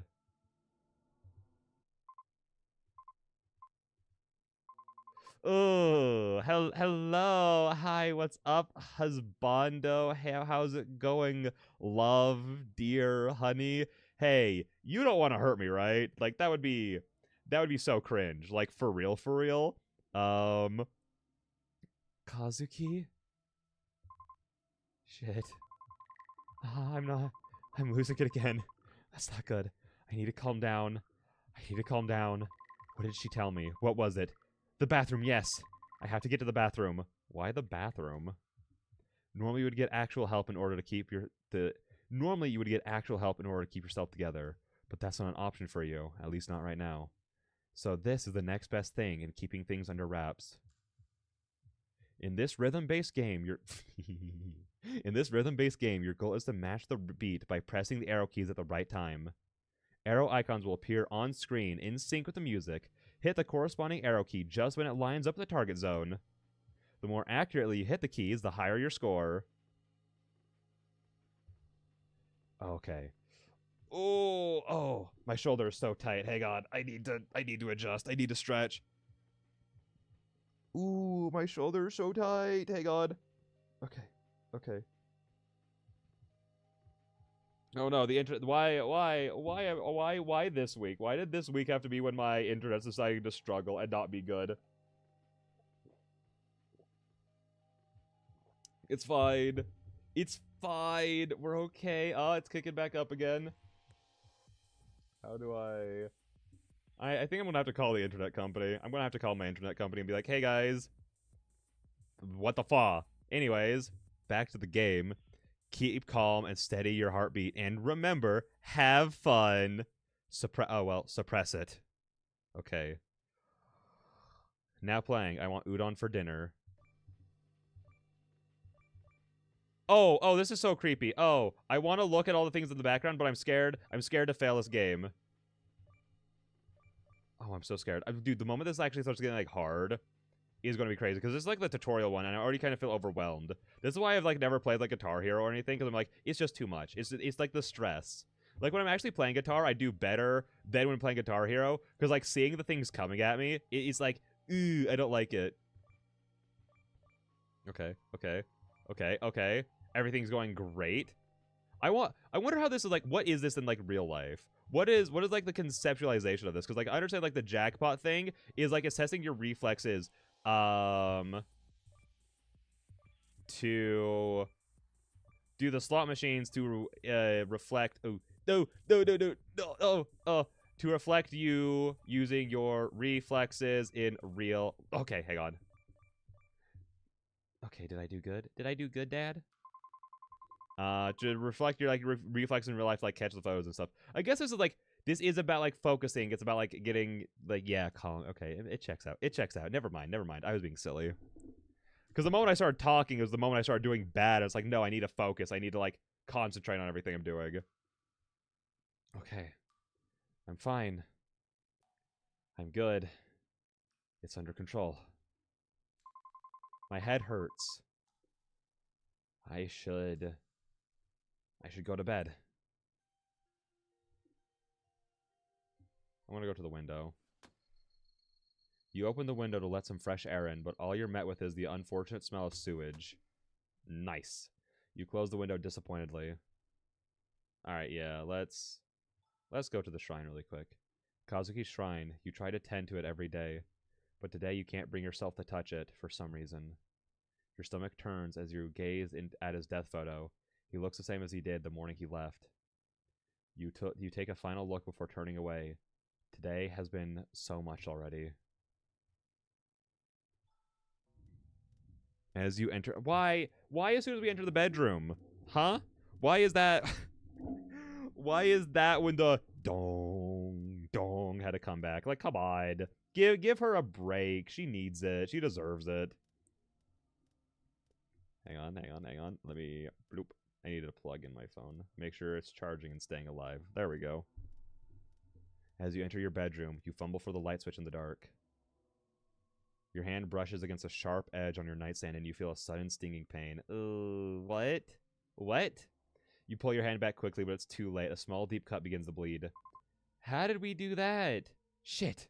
You grab a nearby towel and wrap it around your hand, pressing deep into the cut, trying to stop the bleeding. Oh! Oh, well, that's fun. Your vision blurs a little as you wince from the pain, but you swear you see a weird symbol form amidst the blood splatter. No. Your blood kind of, like, pooling together into the shape of an eye is, like, that's just a normal thing that happens. I promise. Boyfriends, husbands, exorcists, even this stupid apartment. Seriously. I wish Mom would stop meddling with my business and making me do all this for her. Just as you say that, your phone buzzes. From the glow on your screen, you read the words, 3 unread messages from Mom. I'm exhausted. I need to sleep. I can't deal with anything anymore. As you lie in your bed, your head swirls with the afterthoughts of today. Mothers, ghosts, boyfriends, husbands. Duty, sins, choice, and most importantly, you. Do your choices matter? You can't help but worry about yourself. You can sense that things are changing, and no matter what you do, you can't stop it. You don't want to sleep just yet. There's so many things to do. But your eyes give out as you lay there on your bed. Your thoughts are finally quieting down, and all you hear is the same resounding sound of drums. That sounds like a clock. Day 2. Drug Monet? Oh, drug money, drug money. Yeah. When's the drug money aspect going to start in this game? That she needs that to stress about as well, I think.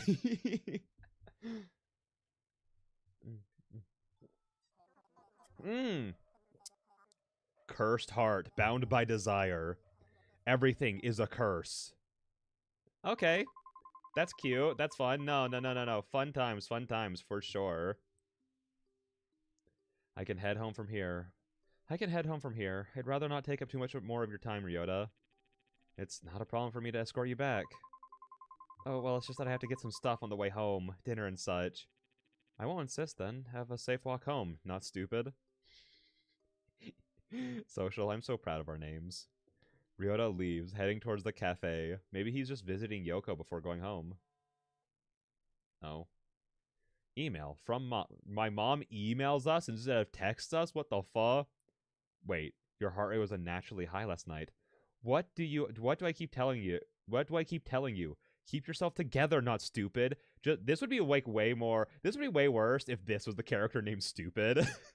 Keep yourself together, stupid. Just follow your routine and it will be okay. Just remember to do as I say. Okay, Mom. Send a fucking text next time.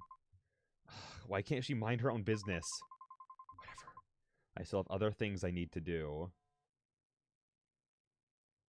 General. Gotta keep my sanity high. Get incense for Kazuki. Leave incense for Kazuki. Do your daily routine. Visit the store. Visit Granny. Thank Yoko for the croissant. Okay. Where do I get incense from? Do I go to the temple for that? I don't know. I have no idea. Anyways, I should get some offerings for Kazuki's shrine before going home. Thankfully, the temple is... Okay, thank you. Thankfully, the temple is still open at this hour. Free roaming is now available again. You can explore the town from 8 p.m. to 11 p.m. During this time, you'll find the male leads scattered across the map, along with various side interactions with the townsfolk. However, they won't wait forever. Some interactions will disappear after a certain time, so choose wisely. Additionally, any interactions involving the main characters will automatically advance time by an hour. By an hour? Plan your night carefully. Aw, dog. Who? So that's Ryota. Lower district. Is that Ren? I want to say that's Ren. Lower street, upper street. And then this is Haruki. Okay, I want to make sure we get the temple taken care of. Oh wait, no, I got that in reverse. What is happening here? Oh, this is who was here yesterday being an issue. As you approach the temple, you see Haruki being hastily escorted out by an irate monk. Seriously, stop handing out Seriously, stop handing out your business cards to people trying to pray. This is a holy ground, not a business conference. Haruki, unperturbed by the monk's anger, tries to defend himself as he's pushed the exit. Whoa, ya boy on the grind for that bread. You get me? I'm an actual exorcist. I'm here to help. That's enough. We've had it with your antics. Leave before I call the police again. Geez, I'm doing what's called marketing, all right? People need my help, and I'm not going to stop spreading the word. You know what? I'll speak up. Excuse me, I can vouch for him. He's an actual exorcist. I'm actually one of his regulars. The monk turns to you, his brow furrowed in skepticism. Young lady, you cannot be serious. This is clearly a con man. You need to be more cautious. People like him prey on the vulnerable. I understand your concern, but he has genuinely helped me. I wouldn't be defending him if he wasn't the real deal. The monk studies your expression, his stern look softening slightly as he considers your words. You honestly believe that? It's hard to believe that anyone would find help from such a character. See, I told you. I'm a real exorcist. Just trying to help people. No scams here. Give me a chance and I promise I'll respect your holy grounds. No funny business, just good old The monk sighs, clearly torn between his duty and your insistence. Oh, let's go. Okay. I'm guessing our stuff's high. Okay.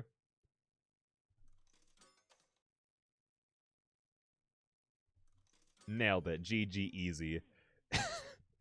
I love how this part feels so awkward when there's not music playing in the background. I love it. All right, I'll give him the benefit of the doubt this time. But if I catch him causing trouble again, he's out for good. Thank you for understanding. Trust me, he's really helped me out of some bad spots. The monk nods reluctantly. Very well, I'll take your word for it. Just make sure he respects the sanctity of this place.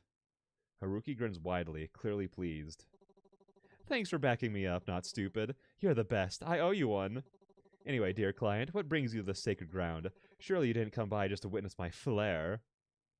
I came to get stuff for Kazuki. What a kind-hearted wife, how commendable. Though I must add a little note, simply bringing gifts might not suffice to appease all spirits, especially those of the rather malevolent kind. Kazuki's not an evil spirit. Ah, I see. Forgive my choice of words, dear client. The world of spirits is vast and often misunderstood. Even benign spirits can have their own complexities and dangers.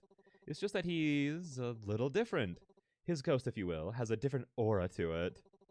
Whatever's haunting your house, it is not a simple spirit. It's something that has been festering for years even. You're only saying that to sell me more of your services, aren't you? Ye of little faith. While I would love to show you more of my abilities, not stupid, this time I am being quite serious. Whatever's going on in your home is quite unique. As much as I enjoy the eccentricities of the unknown, your house guest is not something to be taken lightly. Thank you for your concern. I didn't think you'd be so accepting of my deductions. Are you finally going to trust me and my spiritual prowess? Don't push it. Wah. But as long as you know that I do genuinely care, that's good enough for me. Anyway, I would love to stay and chat, but duty calls. Remember to contact me if anything happens. I'll be off. With a dramatic flourish of his coat, Haruki turns and heads down the temple steps, disappearing into the bustling streets. You watch him go, a mix of amusement and reassurance settling in. Despite his eccentricities, Haruki's presence feels undeniably comforting. Right, I had better get Kazuki's incense while I'm here. Okay, leave incense for Kazuki. Do your daily routine. Visit the store. Visit Granny. Okay, I think I'm going to thank Yoko for the croissant. Just have it taken care of. Gotta keep stuff in general. I sigh every single time I see not stupid. Oh, but for a why though? You helped so much with that name. Not only did you help with this name's predecessor of stupid, but that's the only reason why we even made it to this name, and I think it's beautiful. I think it's a beautiful thing that we've done together. No.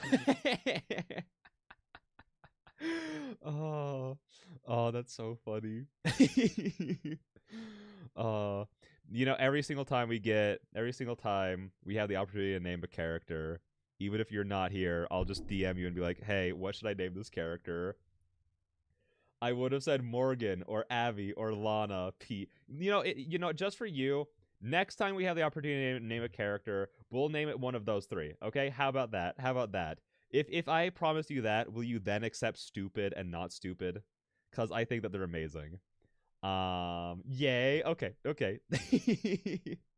Sweet. Fine.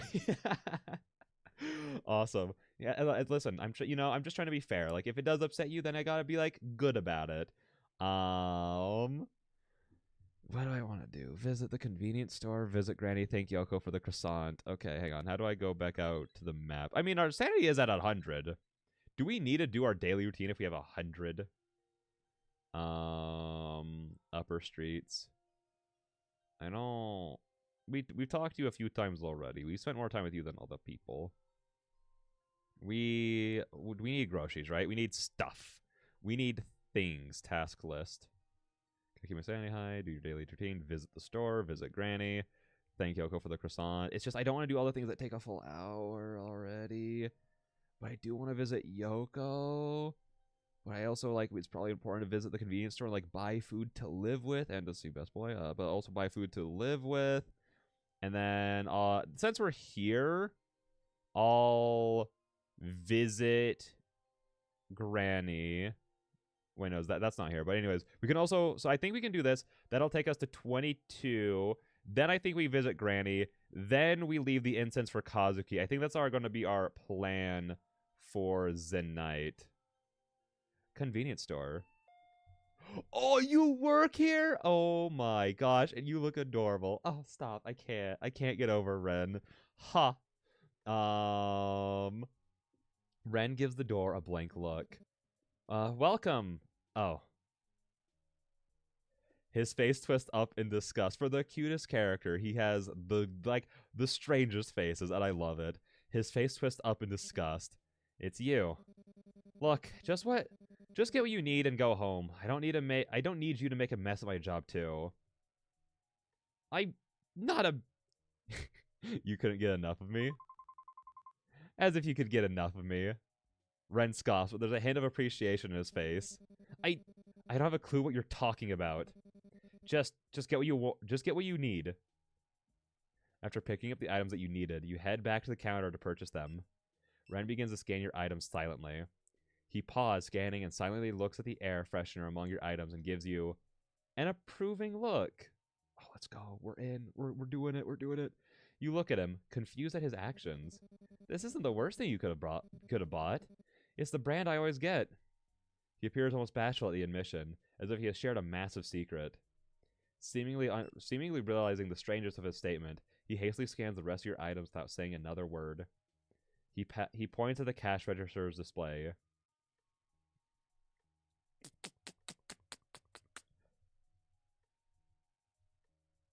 Oh, talk to him.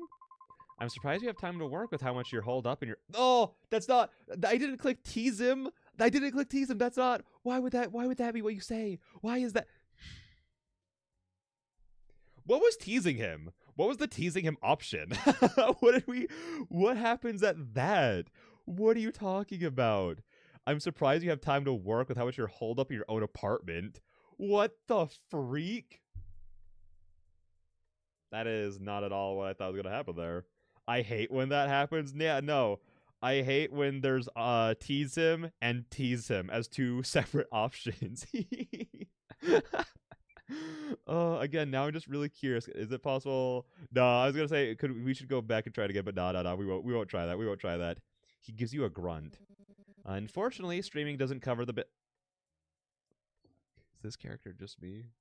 This character's just me. Unfortunately, streaming doesn't cover the bills as much as I hoped it would. I figured you're doing something like that with all the shouting I hear from my walls at night. I wasn't being that loud. It's probably just too quiet at night. His expression goes blank for a moment before snapping back to his usual frown. It's none of your business. What? Thank you for your patronage. Have a nice day. That's a demand to leave if you've ever heard one.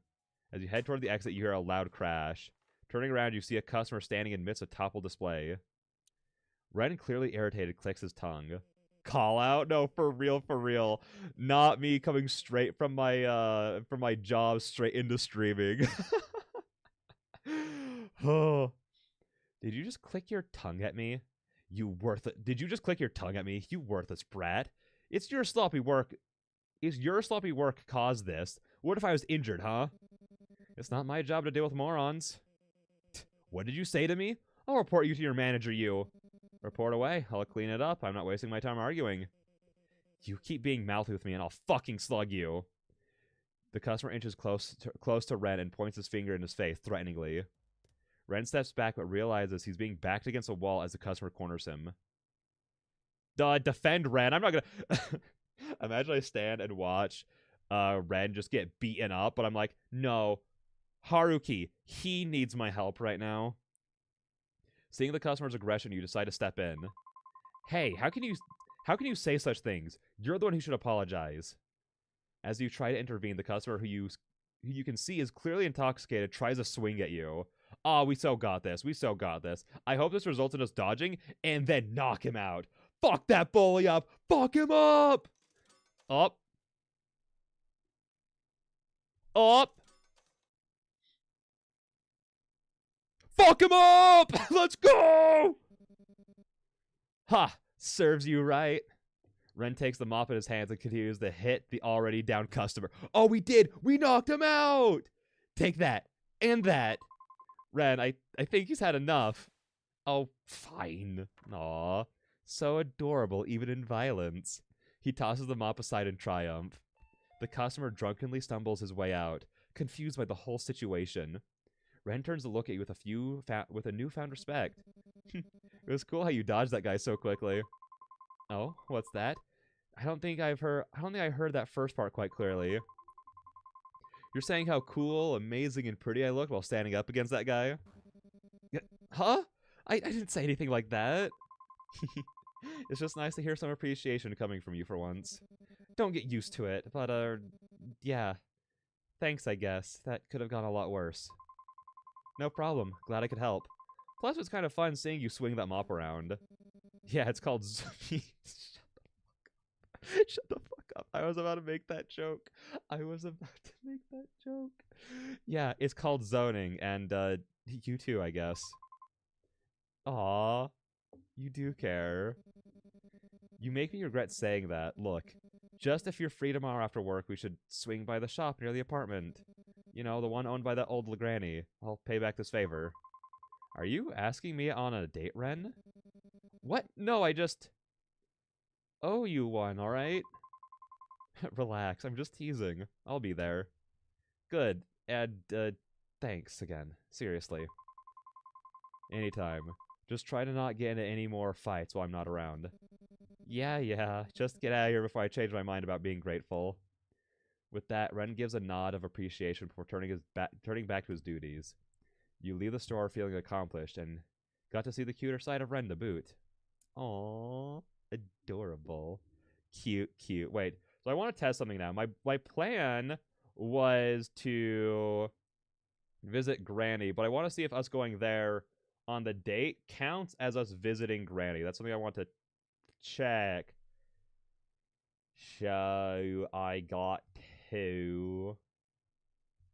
I guess I'll just go leave incense for Kazuki now and see how much time we have left. Sanity increased. Affection with Ren increased. It's really late. I better head home before Mom gives me a mouthful. Oh yeah, it is late. Never mind. Yeah, we're just gonna head right on home. Hi, cuties. No, that was adorable. They're so cute together. Lower Street. Was it Upper Street? That the apartment? Yeah, there we go. The apartments. No, go home. I don't want to risk anything bad happening. As you step into your apartment, a knock echoes through the door. A voice calls from the other side. Hello, is anyone home? What now? With a resigned sigh, you approach the door. When you open it, you're met by a woman standing there, her hands clasped together in a formal manner. Oh, I thought it was going to be Haruki. Have you found salvation through Hiroshi no Kami? Salvation? What do you mean? Hiroshi no Kami, the Divine One, offers visions and guidance to those who see the truth. He is the light in the darkness, the savior of lost souls. You seem like someone searching for answers. Why not explore what he has to offer? Embracing his guidance might bring you the balance and peace you need to keep things in order. After all, in the midst of chaos, true balance is found through the light of the divine. Fuck, the issue is, I've been approached by a cult member before, and I heard him out. Visions? I've been having strange dream latelys. Could it be connected? It is very likely. Hiroshi no Kami chooses his followers carefully. If you open your heart to him, he will reveal the path to enlightenment. Would you like to learn more about his teachings? I'm not sure. Wait, this is... Before you can say anything else, the woman steps closer, her eyes intense and unwavering. You must open yourself to him. Let me help you understand. She immediately reaches out and forcefully grabs your hand. A sudden shock courses through you as a flood of memories, not your own, overwhelm your senses. You see a woman crying, her face a mix of sorrow and desperation. You pull away, grasping, the memory lingering. Don't touch me! You stare at your palm, the scar from last night ringing with a tingling sensation. You look back at the woman and see her smiling broadly, with an unsettlingly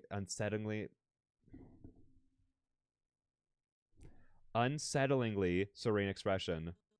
Thank you for accepting Hiroshi no Kami into your life.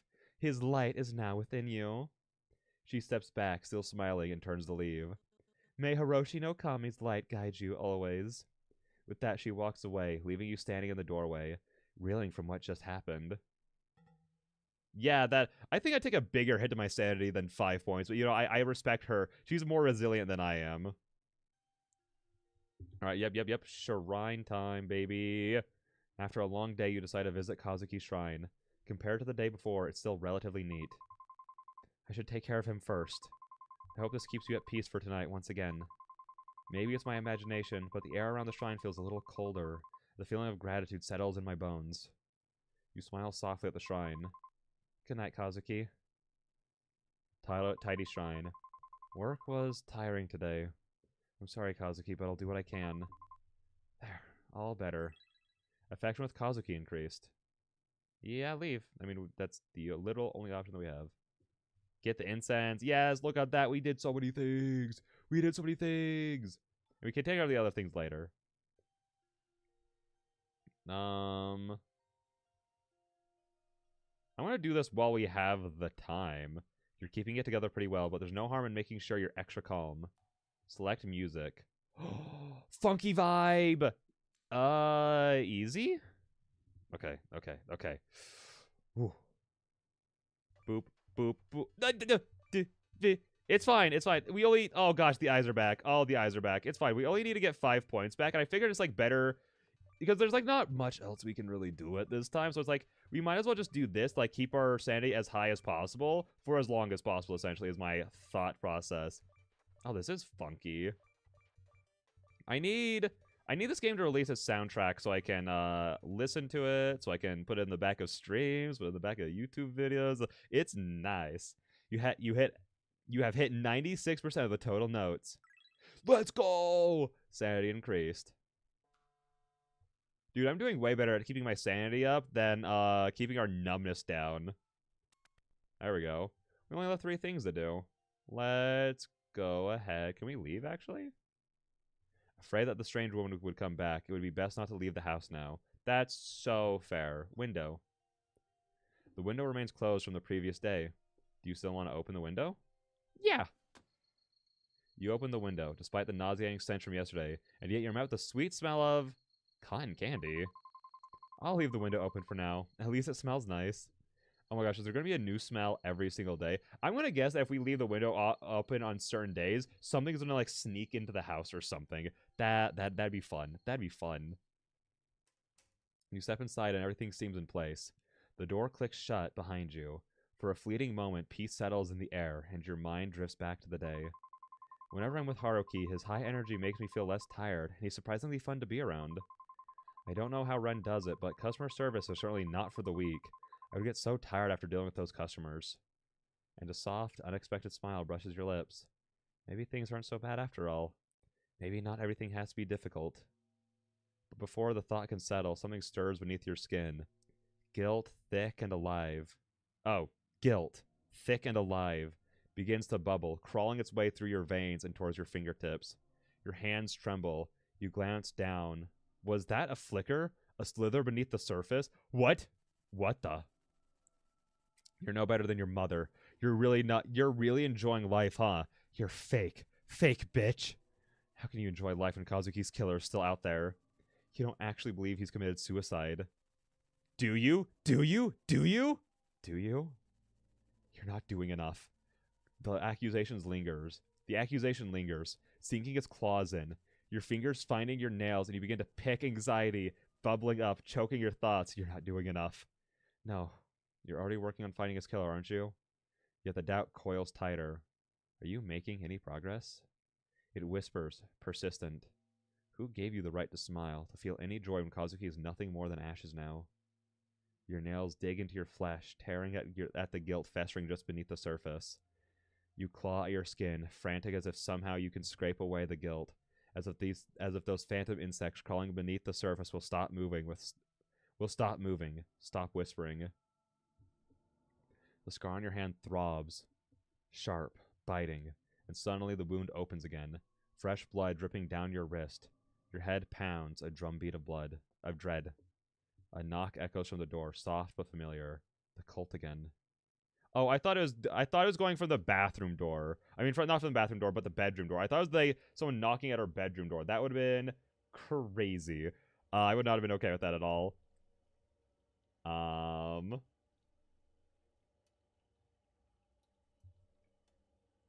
The Twitch chat looks a little weird. I'll leave it. I'll leave it for now.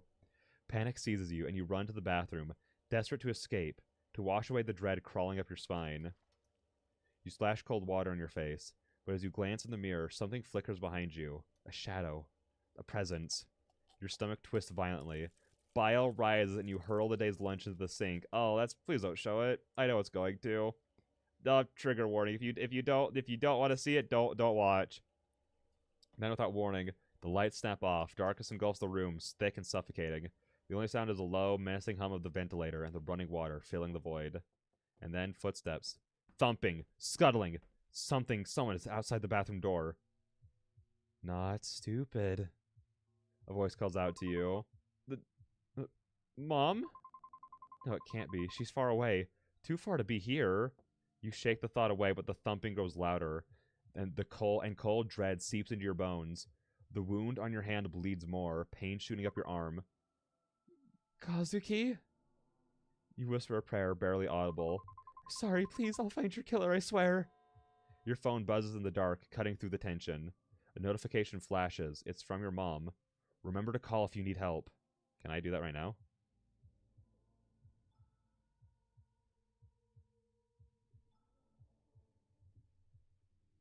No, okay.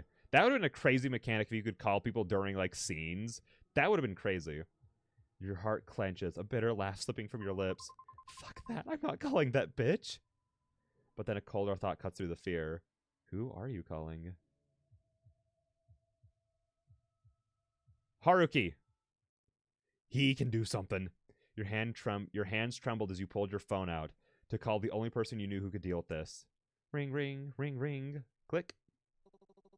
Hello, dear client. Are those pesky spirits being restless again?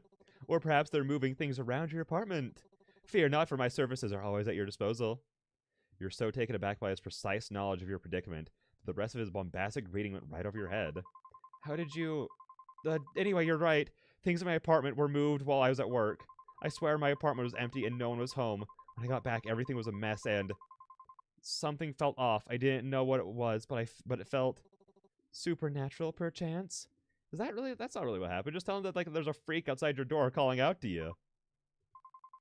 Please just come over and help me. Of course, I'll be there shortly, milady. Ooh. Beep. Beep. Beep. Despite how odd he is, I can't help but feel reassured. The chill of the apartment sends shivers down your spine. And so, partly against your better judgment, you step out of the apartment to wait for Haruki to arrive. Oh, I'm surprised that we left the bathroom. I would not have left the bathroom until he got there. When the steady tapping of Haruki's shoes finally echoed down the hallway, the sun has already started setting. Well, yeah, that's 11 p.m. He waves at you before grasping the doorknob and opening the door. With a flourish, after a brief moment, he pauses in the doorway, turns and gives me a wide grin. My, this is quite the energetic spirit we have here. Of course, it will not be an issue for me. I would advise that you step back a bit, my lady. You obediently take Haruki's advice and take a few steps back. Haruki, almost in a strategically like fashion, places candles around my apartment. He then comes back to the doorway and prepares a chant. The very air of the room starts to feel charged as Haruki's voice takes on a melodic quality. Words that I have no understanding of flow like water from his lips. His hands trace intricate patterns through the air, the candles flickering wildly as the flames dance erratically in non-existent wind. It doesn't take long for the room to fill with unsettling energy. A chill runs down your spine as a cold draft rustles curtains, sending shivers across your skin. The melodic chanting is suddenly interrupted.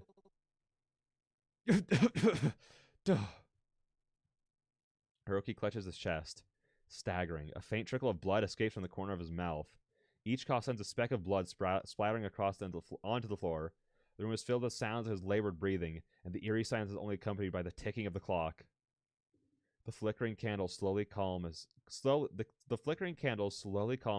strains slowly, wiping his mouth with the back of his hand, only to unsuccessfully smear it instead.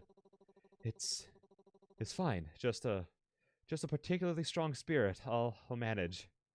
Though something like this can't possibly stop the strongest exorcist around here. Of course. Something as minute as this can't keep me down. Ooh. Oh, hello. I like that pose. That's fun. I thought he was like had a hand on his front right there. With the strength of 1,000 suns and the wisdom of ancient sages, I shall vanquish any spirit that dares disturb your peace. But a bit of added protection won't hurt. I picked this up from the temple today. It's not as strong as me, of course, but it does work. And even if it doesn't, it does add a cute little addition to your bags. Wait, that's so cute. Haruki digs through his bags and pulls out a small, lucky charm with a cute cat face on it. Please, have it. Thank you. It looks like you. Huh. Do you think so? I guess my charm is rubbing off on these cute little cats. Yeah, it's got that same mischievous smile. Well, I do aim to bring a bit of cheer to even the most serious situations. Speaking of which, this little guy is said to ward off evil spirits. Keep it close and it'll help keep the negative energy at bay. I appreciate it. Hopefully it'll be as effective as you are. Of course, together we'll make sure your apartment stays spirit-free. If you ever feel uneasy, just remember my charming face on the kitty. All his waving around leaves his sleeve pulled up, revealing tattoos on his arm that seem closer to carvings than ink. You can't help but steal a couple of glances at them, noticing beads of blood sleeping along the intricately carved symbols. Haruki notices the glance and sends a grin your way, eyes twinkling mischievously. Ah, these old things. They're my best-kept secrets. People say they're a map to buried treasures, but I'm afraid it's just my way of keeping things interesting. You're bleeding, though. It's something to be worried about. What kind of exorcist would I be if I were afraid of a little blood? I'm fine. Besides, it hurt a lot more when I got them. You hand him a towel as you take a seat next to him. Oh, I wanted... Oh, that's a... Saying that one line right there made the idea of, like, hearing about how he got them so tantalizing. Still, though, it looks painful. You hesitate, thinking about whether or not ask Haruki about them, but he senses your curiosity and speaks up anyway. You're their protective ward, so that I won't ever lose a battle with a spirit. But if you're so strong, why do you need them? There's no shame in relying on an extra layer of protection. Sometimes there are enemies you can't fight alone. And besides, they look pretty cool, don't they? Adds to the whole mysterious exorcist vibe, like I walk straight out of an anime or something. You roll your eyes, smirking at his cheekiness, but your smile fades when you see Haruki wince in pain. He's still hurt. His wound is still bleeding, and there's a ghost in your house. Haruki, you know, behind all that cheeriness and grandiosity, it seems that I don't know much about you. We just met yesterday, dog. He pauses, his expression shifting as he searches for the right words before finally responding. It's nothing too interesting. Haruki's smile fades slightly as his eyes distant as if he's sorting through unpleasant memories. Or perhaps he's still dealing with the pain. Well, I've always been spiritually gifted. It's been my thing for decades. It's the only thing I have. It might not seem like it, but I guess there's a responsibility to it. Oh, and I like mackerel. Mackerel's alright, I suppose. What the fuck is mackerel? I feel like the giraffe in the movie... Wait, I feel like the giraffe in the movie. Feel like I'm late to the function. Hello, welcome in. Welcome. This has been a very big function. We didn't even start the game until like an hour and 11 minutes in because of how much stuff there was to go over before even getting into the game. There was so much going on, and the game so far is amazing. I am like genuinely loving it right now. Also, hi, you just got home. Hello. What have you been up to today? How's your day been going? Boop. I'm looking up what macros are. It's good to see you. Good to have you here. Oh, the fish? The fish?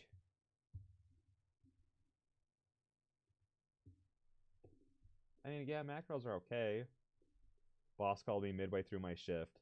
My coworker quit, so I had to work overtime. Oh, I'm so sorry. That is so awful to hear. I'm so sorry that you had to do that.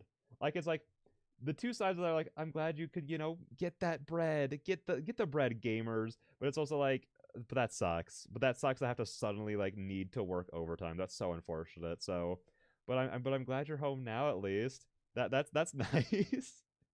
Hopefully work wasn't too bad. How was it? How was it? Because this isn't the first time you worked overtime, right? You've done it before. Hang on, I'm getting some things. I'm grabbing some things.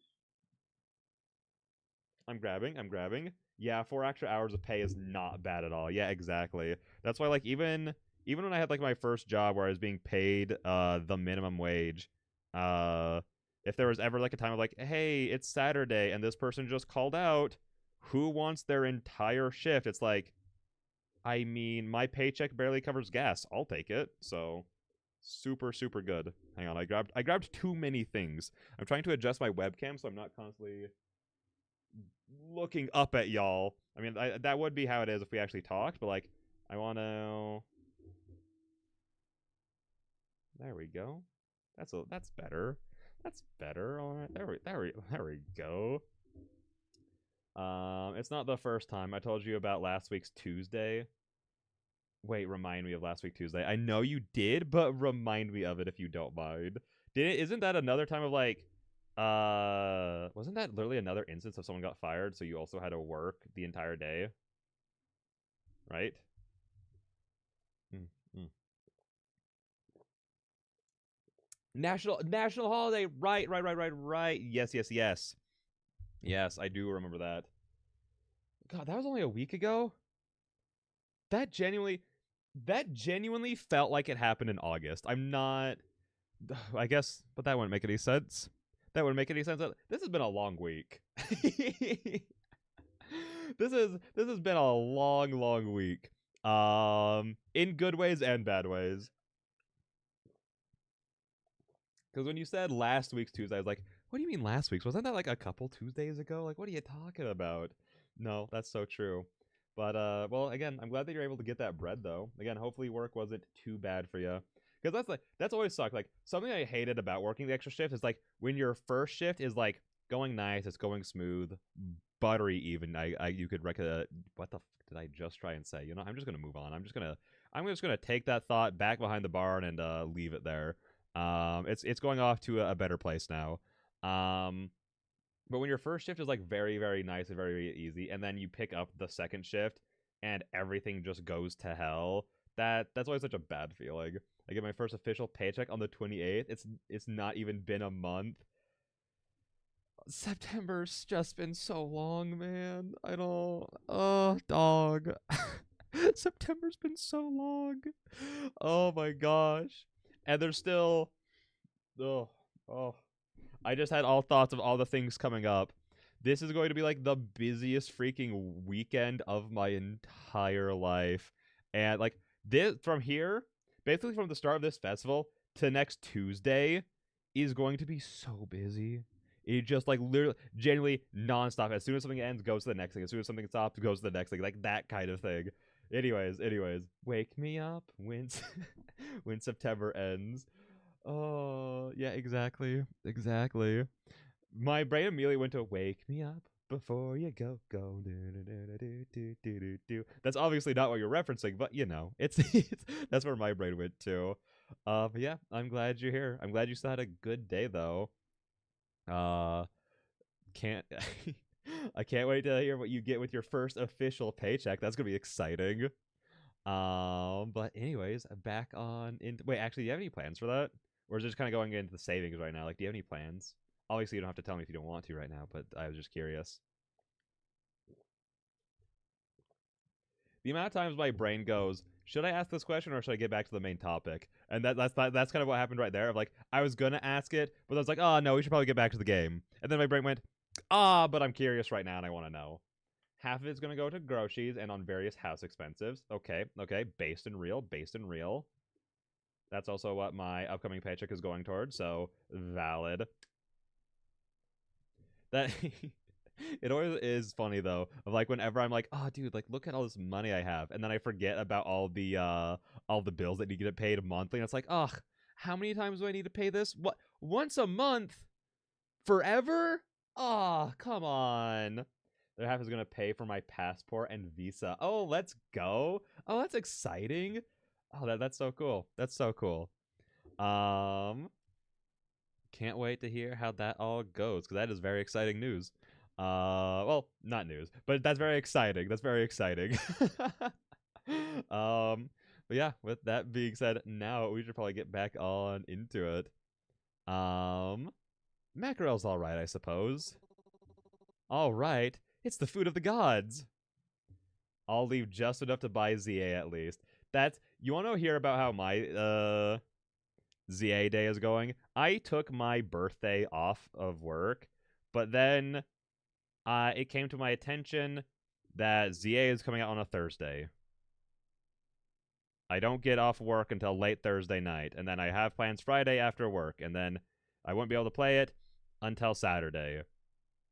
So instead of taking my birthday off, I'm going to take Legend ZA day off, and I'm going to play it all day with my brother. That is my plan. I want to play Pokemon, and I'm going to have so few opportunities over the course of October that's how I'm doing it. I'm just going to go over to their house, and we're just going to play it together.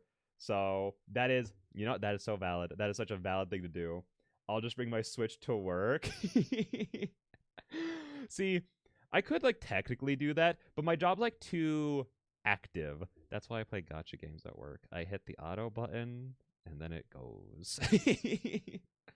or like if I'm like grinding something in Pokemon, like the Terra raids or something, and I could just click A over. I'll have like one hand on the mouse doing all the things for work while I'm just sitting there repeatedly clicking A, because I don't do anything that slows me down at work. That is my key goal. If I'm doing anything on the side, like watching something or playing something, it can't be anything that like slows me down, essentially, like, because I don't know, I feel bad if it does, because then I'm like, I'm getting paid for playing a game even though I have work that I'm actually doing. Because the way my job works is I just work until I finish all my stuff. I just have a lot of stuff to do.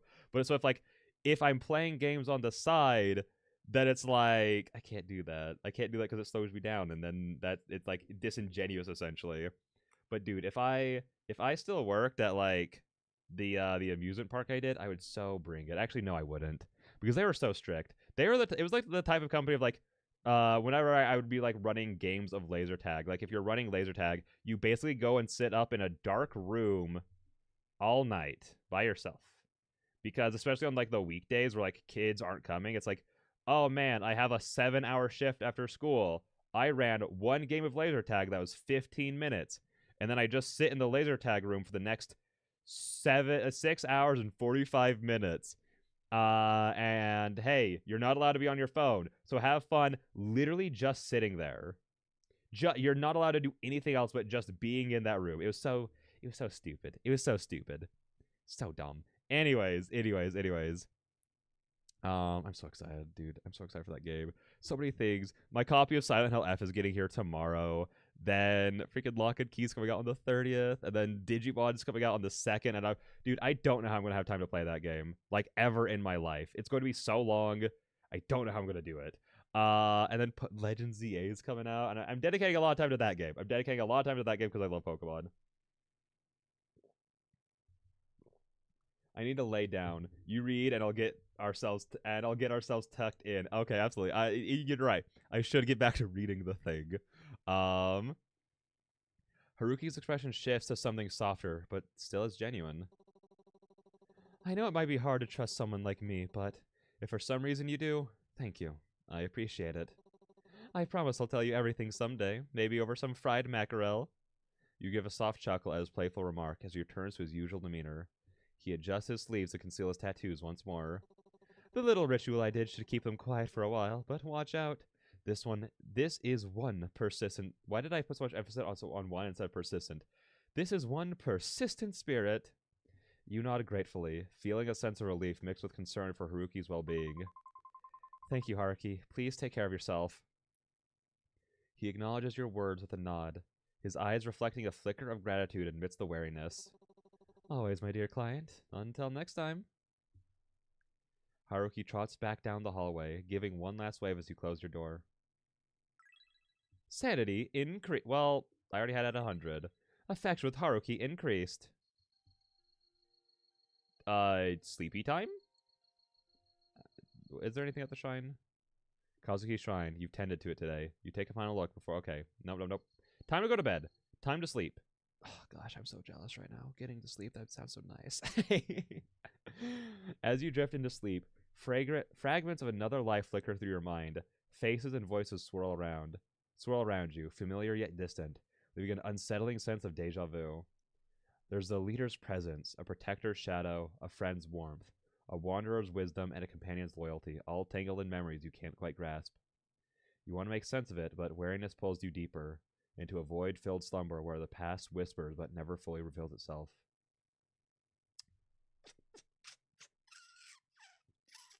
Is this the time we, like, vault it? Like, just like, look at all these thoughts I'm having.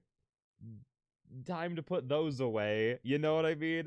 Like, I mean, I know that's unhealthy. But if I'm playing the character as I would play myself and do the things I would do, I would ignore it.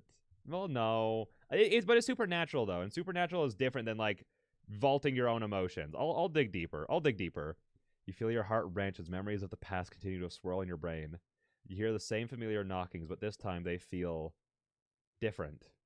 Not teeming with the same malicious intent brewing in your apartment, but with an air of protectiveness, warmth, and even love? Someone loved you very much. He cared about you in the past when you were chased out of your village. He took you in. Yes, him. He had everything. A mansion, servants, and power. Unlike the people at your village, he wasn't afraid of you, even though you brought endless calamities. He was potential. He saw strength and he saw kindness. Despite everything, you were the calm in his life. Until... This is gonna hurt our sanity. I know it is, but we gotta dig deeper. Oh, hang on. Give me just a sec. Let me go ahead and hit. Yep, and then Larry Giordano. Alright, yeah, just get the... What the f do you mean the user I'm trying to ban doesn't exist? Brother, you're right here. What do you mean? Hang on. Get the f out of my face. Why is this happening? Oh no, I've broken things. Hang on. Well, now I can't. Hey, Tracy, would you be able to kill that guy? I broke something. On my stream stuff. Hang on. Oh, mod actions. Why can't I pull up the mod actions? Hang on. Ah, wait, there we go. I did it. Wait, that's so nice. I didn't know I could. Oh my gosh, this is gonna make me sound so stupid. I didn't know I could do that. There. Oh my gosh. There we go. Dark Matter Zero band. Okay, awesome. I didn't know I could pull up another menu. I'm learning so many things. Oh my gosh. Whop.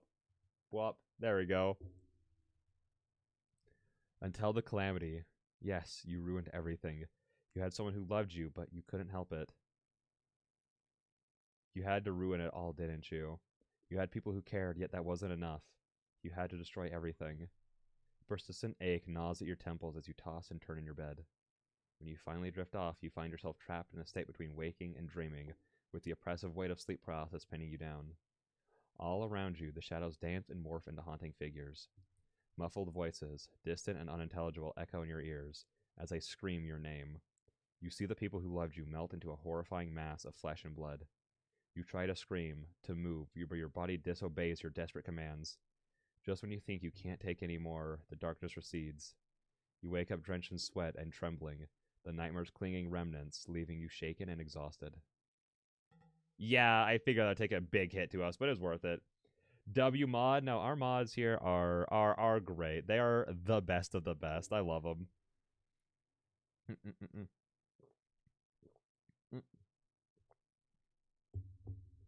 Sanity decreased.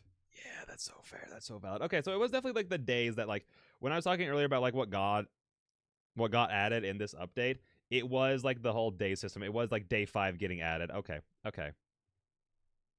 Click to continue. I continued. Ooh, look at this. After work, as you're stepping off the train with Ryota, your phone suddenly rings. Seeing that it's an unknown number, you excuse yourself and step aside to answer, leaving Ryota to wait for you curiously. Hello, this is Officer Watanabe. I'm calling you to discuss Kazuki's case. Yes, what is it? Have you found something? Was it...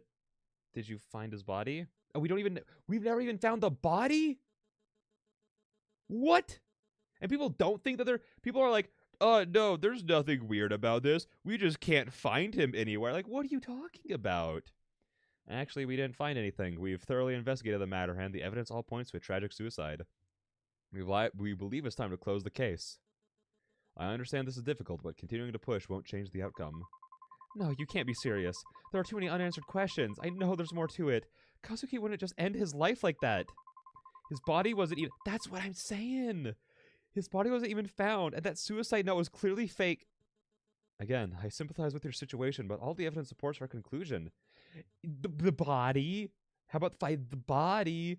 We will not reopen the case unless we receive concrete proof that someone else was involved. No, I can't accept that. Kazuki deserved better than this. I deserve closure too.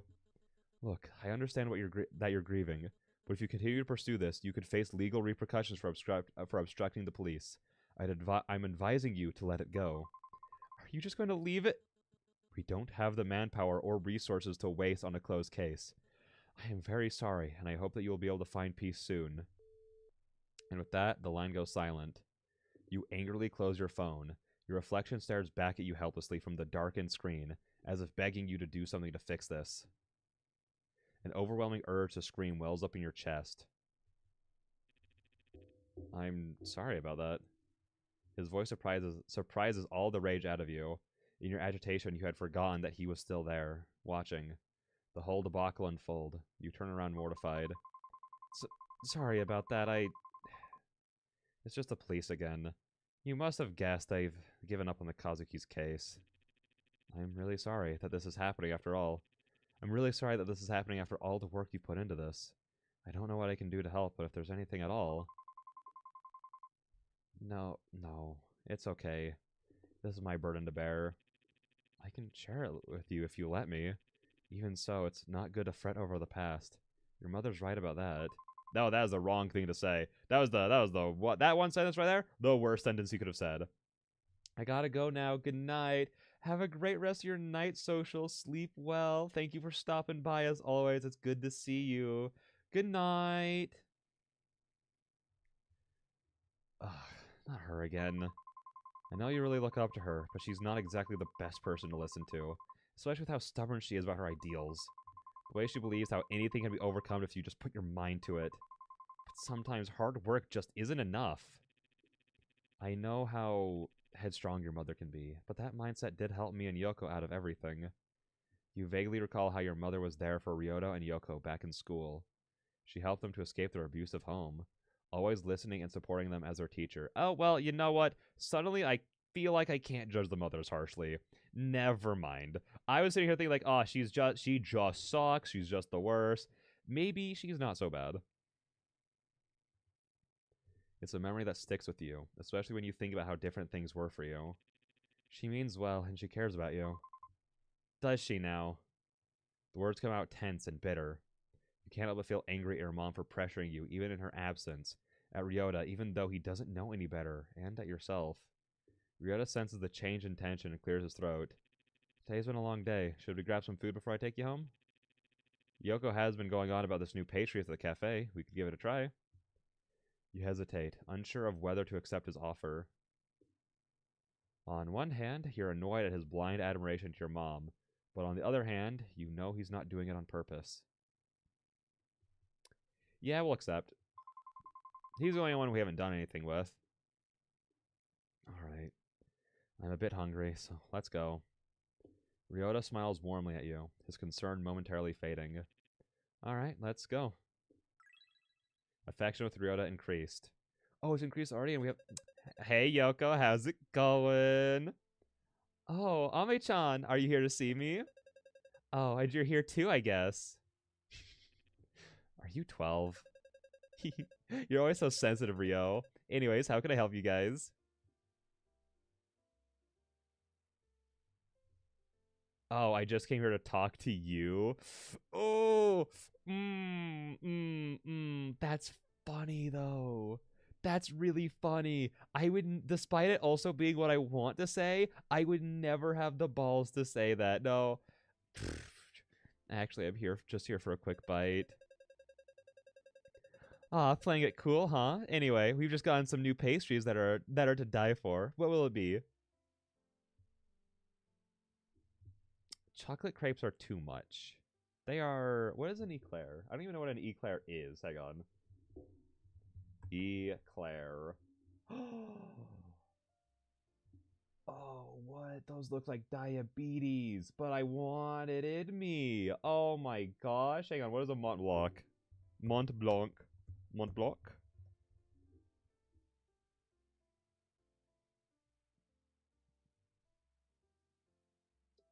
These are mountain ranges. These are mountain ranges, not a dessert.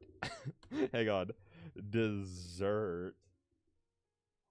Oh, wait, that looks so good too. That, oh my gosh. I love crepes. Here's the thing. I like the taste, but when eating a crepe, I can genuinely only take like 2 bites of it before I am done. I have never been one who can handle like unless it's like literally drinking a soda. I have never been able to handle that much like how sweet it is, how much sugar there is in it. It feels like just too much for me. Again, if someone gave me like a tiny little bite-sized crepe, I would be very okay with that. I cannot handle a full-on crepe. It is too much for me. I went on a date to a place with it was like a double date, a friend. It was like a friend double date kind of thing. Cause one of my friends, she wanted to go on a double date with her friend and her fiance. So she was like, "Hey, do you just want to like go along? I'll pay for you." And I was like, "Yeah, absolutely." And we went to a crepe place, and I did finish it, but it was just too much. Depends on what you have in your crepes. Yeah, I know, but it's just that's just how like they all seem. Like even like the ones that are like very like fruit based and not with as much like whipped cream and like the sauces on top. It's like it's just a lot. Hang on, what kind of crepes do you get? What kind of crepes do you like? And what crepes would you recommend to someone who doesn't like that much sugar? Castella. Ooh. Ooh, I like the simplicity of the Castellas. Those look very nice. Those look very, very nice. I usually have lemon and sugar. Lemon and sugar is super good. Okay. Maybe if I ever try it again, I'll have the lemon and sugar one. Cause yeah, it's just a. I think I got like a chocolate one. I think it was either chocolate or Nutella when I went, and it was just so much. Nutella is also nice, but not too much. Okay, it must have been chocolate then. It must have been chocolate then. Also, I love Nutella. For some reason, back when I like first moved out, I thought Nutella was just kind of like peanut butter, about as healthy as peanut butter, but it tastes like chocolate. So I would make Nutella toast all the time until I looked at it and realized this is borderline just a lot of chocolate. I'm basically just putting chocolate spreads on my stuff. Oh no. Oh my gosh. And then I stopped having it, but it sucked because one of my favorite things to eat was a peanut butter Nutella sandwich. Those things were to die for. Oh my gosh. They were incredible. Also depends on how sweet the actual crepe is. That's so fair. I mean, that's understandable. That's also like hard to like judge, you know? That's hard. I love peanut butter and chocolate. Oh, peanut butter and chocolate, peanut butter and Nutella.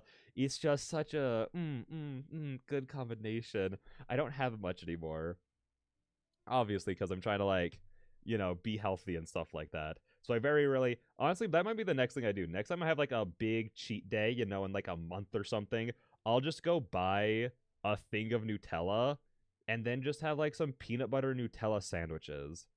That honestly sounds really good. You can also have savory crepes. They're so good, kind of like burritos. Oh, what do you put on a savory crepe? What do you put on that? Mm, mm.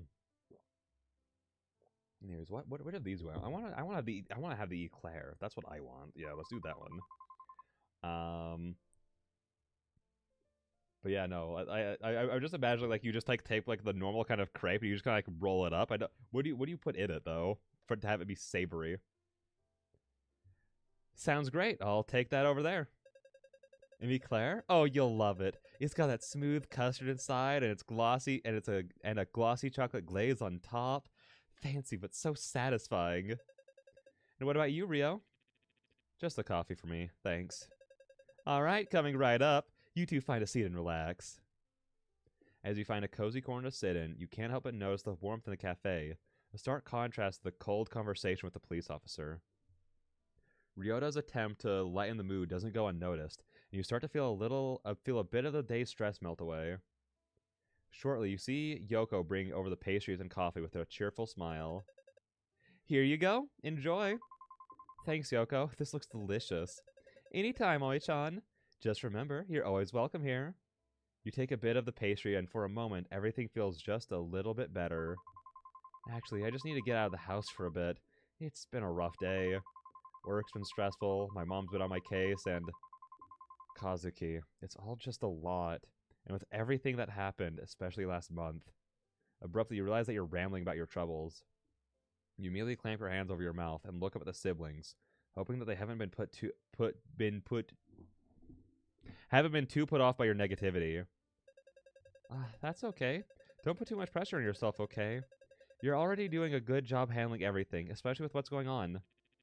I know what I said earlier about your mother's mindset, but it's also your own strength. You're doing great. Thank you.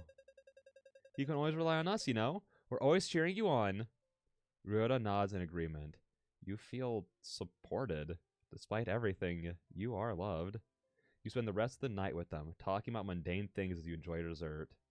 Maybe you'll be alright. Not in the long run, but just for tonight. Eventually the cafe closes and you part ways with Ryota and Yoko, feeling a bit lighter than before. I don't know, plenty of stuff. I have different ones like ham or egg, and you add spinach and cheese. Oh wait, that does sound really good. Yeah, you know what? Maybe that's what I'll have to try. I'll have to go back to that crepe place and see if they have options like that, because I haven't been there. I've been there once, and that was like, I think it was like 3 years ago. It was like 3 years ago or something like that. It was a long freaking time ago. So yeah, I might have to go back and try that, because that does sound really good. The walk also, all this talk of food is making me really hungry. I had a really light dinner. I should probably eat food. The walk home is quiet. The night air cools against your skin. As you step into your apartment, the weight of the day's stress seems to settle back in, but the warmth from your night out lingers. Another exhausting day of work is finally over. I hope tomorrow won't be as bad as today. Just as you're about to close the door, you feel a pressure on the other side. A foot wedges between the door and the frame, stopping you from shutting it completely. Oh no. Oh no, oh no, oh no. Hello, miss? Not this again. Although reluctant, you didn't have much of a choice but to reopen the door. Yes, how can I help? You trail off as you count a group of 4 men standing outside the apartment. Oh god. And they don't look particularly friendly. There's something unnerving about them. Apologies for the late visit. I believe your mother has mentioned that you've been experiencing spiritual issues. You shake your head. My mother? What are you talking about? I think you've got the wrong person. I'm not sure who you... You might not have noticed it, but Hiroshi no Kami's influence has already touched your life in ways you don't yet understand. We understand that this must be overwhelming, but Hiroshi no Kami sees things in you that you may not even realize. His guidance has already found its way into your life. I don't understand. What do you mean? This is when you try to get them talking, and then when they start talking, you just slam the door. Well, often you have to make sure that they're... Hang on, wait. I have a sneeze coming. Hang on. Hang on. Oh, it's not coming. Okay, well, I think we're good. I think we are okay. I think life is fine.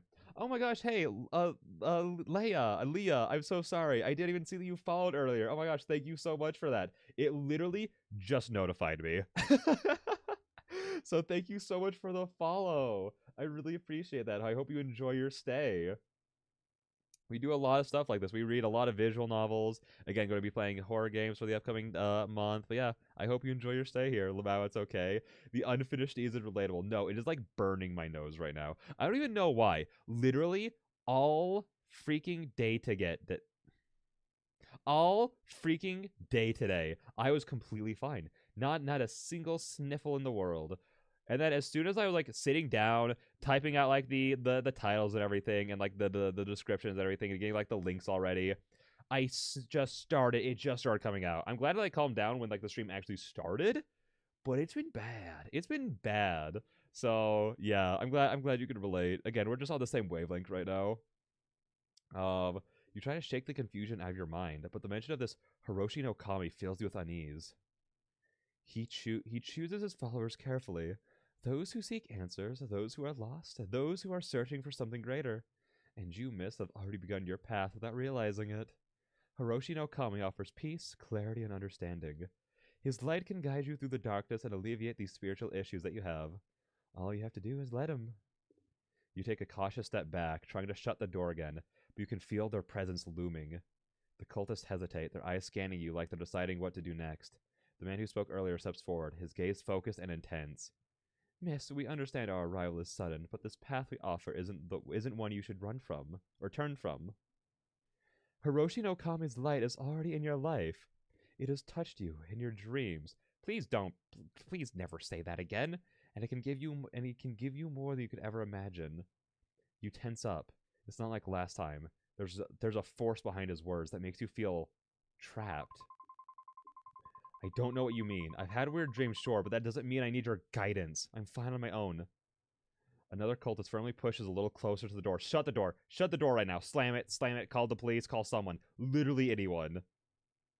That's where you're wrong, miss. You've been searching for something, haven't you?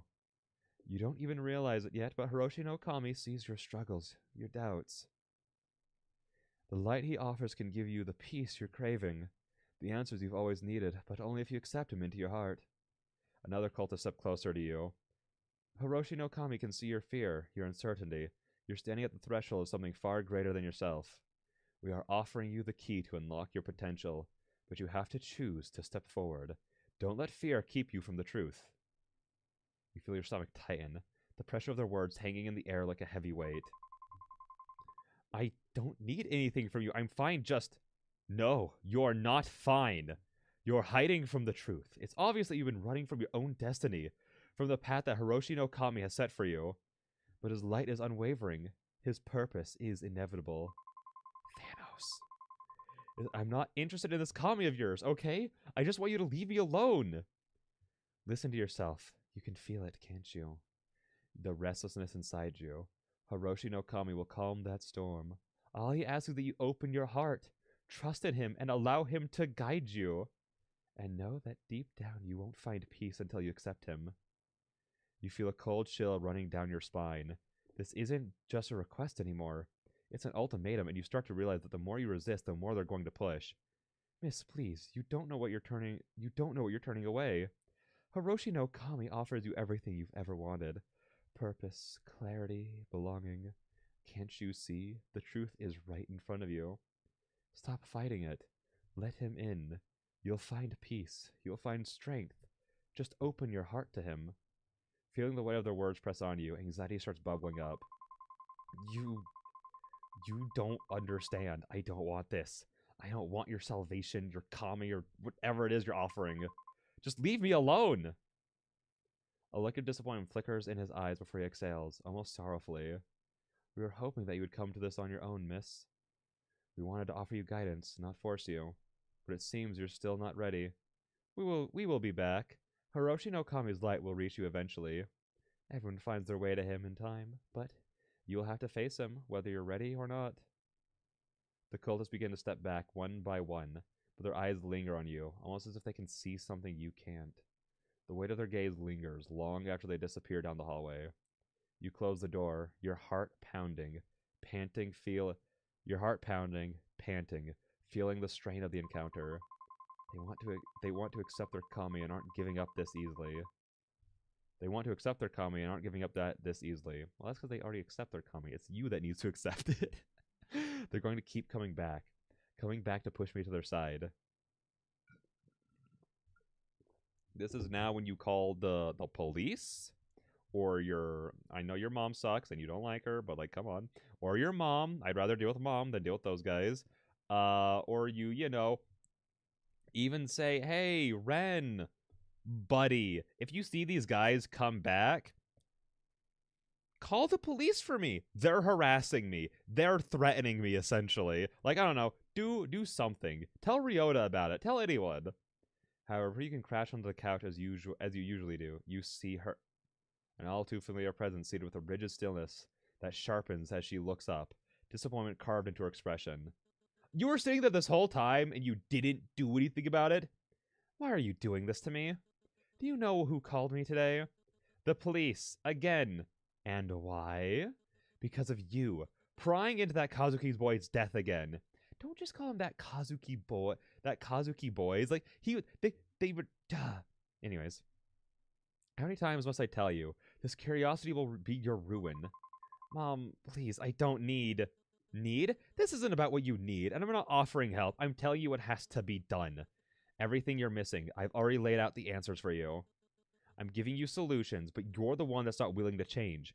It's you that's the problem. Ryota, the exorcist, Mom, I'm trying. I really am, but...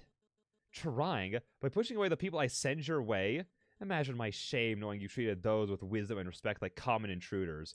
Did she actually send the cultist here? I thought that was like a lie. I thought that was kind of like a bit. I'm not gonna lie. I thought they were just like doing that to like get in. I didn't think she actually did that. She's awful. Never mind. You're the one who sent those weird religious people to my house? Mom, they're complete strangers. Weird? Watch your tongue, girl. They've grasped truth you'll never understand. If you've turned them away, you are unwilling to change. Mom, I don't need them. I don't need... They can help you find peace if you let them. If you let me help you.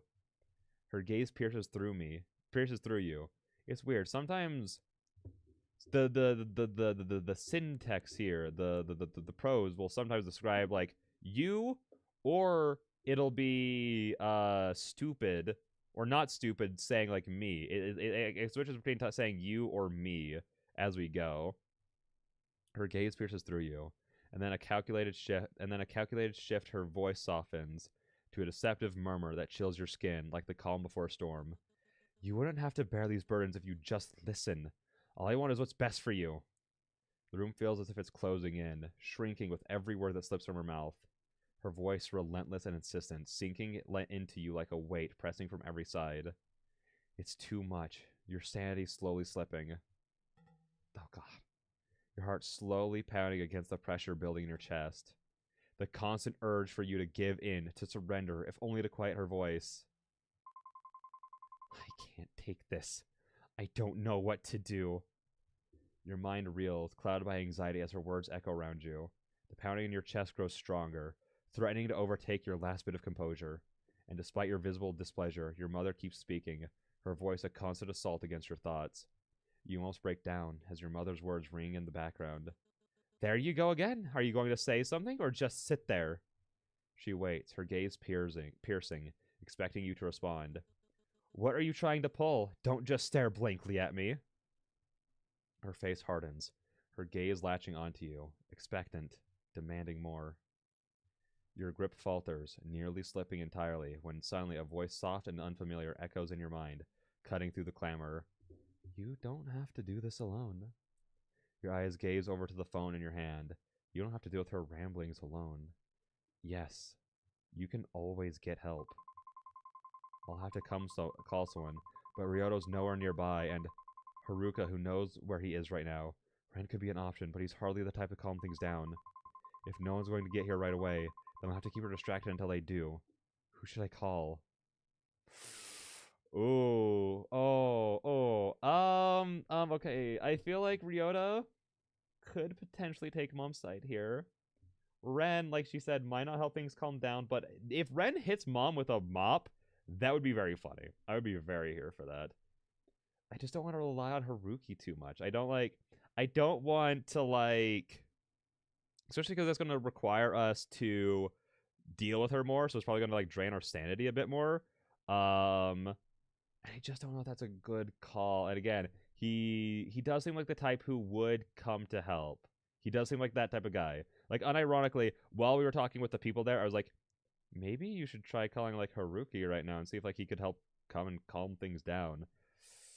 I'll give it. I think he'd be the best bet here. But I don't want to do too much to the poor guy. He's already doing a lot with the spiritual thing. Like he literally bled from his mouth and his arm just to help like calm the spirit down for a little bit. You know what I mean?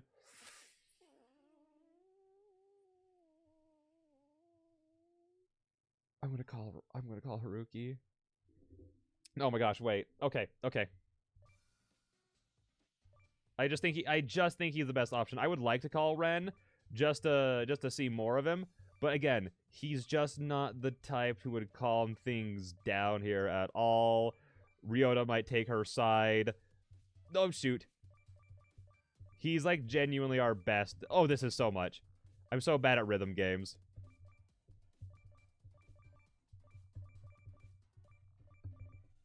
Oh my gosh. Thanks, Mom. You stressed me out so much that was hard. That wasn't supposed to be that hard. After several more rounds of her scathing words, you feel your resolve wavering. The suffocating silence following each of her accusations presses down on you, urging you to respond, to appease her, anything to relieve the tension mounting in the room. Your thumb hovers your contacts, finally landing on that familiar name. Haruki. Should you really call him? You're not sure what he could do, but if your mother believes in him, enough to hire him, it's worth a shot. Quickly type out a message and hit send, your heart racing as you wait for a response. Haruki, I really need you to come over. It's my mother, and I can't seem to get through to her. Maybe you could help. Just as you're about to set your phone down, your mother's sharp voice slices through the air. I'm speaking to you, and you're using your phone in front of me? How dare you? You hesitate, caught between frustration and desire to keep the peace, but the bitterness slips out before you can think better of it. I'm texting the exorcist you hired. Perhaps he can do something about all the religious nonsense you're always spouting. Her expression shifts, disbelief morphing into indignation as her eyebrows arch. You're bringing him up now? This isn't about him. This is about you and your unwillingness to accept the solutions I've provided. You take a deep breath, the rising tide of anger in her voice already fueling your resolve. While I am utilizing one of them, you provided this solution after all. Her face reddens as her frustration mounts, her voice a mix of anger and exasperation. Don't get mouthy with me. This isn't about him, or your so-called supernatural problems. You take a deep breath, trying to maintain your composure as you lock eyes with her. Oh, please, just hear him out. He might have some insight that could actually help us. You hired him for a reason, so let him do his job. You! Fine! You want to drag an outsider into this? So be it. But don't think for a second that this absolves you from your responsibilities. You feel a moment of relief wash over you, but it's quickly overshadowed by the rising tension in the room. You return your attention to your phone just as Haruki's cheerful text appears. Absolutely, dear client, I will bring my expertise to the rescue. Even if my interpersonal skills are about as polished as a rusty doorknob, I promise I'll give it my all for you. Just hold tight. I'll be there faster than you can say mommy issues. Oh, well. His jovial tone makes you smile despite the tension, and for a moment, you feel a flicker of hope as you picture him bounding through the door with that trademark and exuberance. The air thickens with tension as your mother processes your reply, and you can feel a spark of defiance brewing within you. Oh my gosh, the rebellion? Is it time to summon our persona? Now you just need to keep calm until he arrives. Maybe one more song. Okay. Okay. Ooh, ooh, ooh, ooh. Okay, okay. I'm not gonna talk much during this because I want to focus. At least this one's easy. Also, the song's so fresh. Oh my gosh.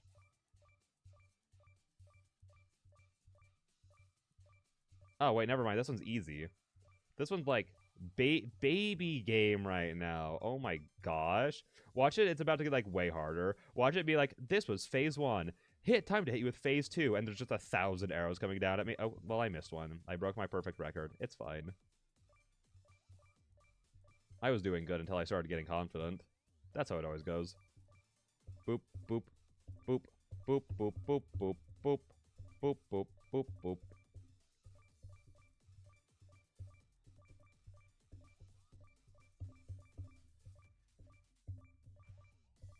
There we go. GG, easy. Shake my hand.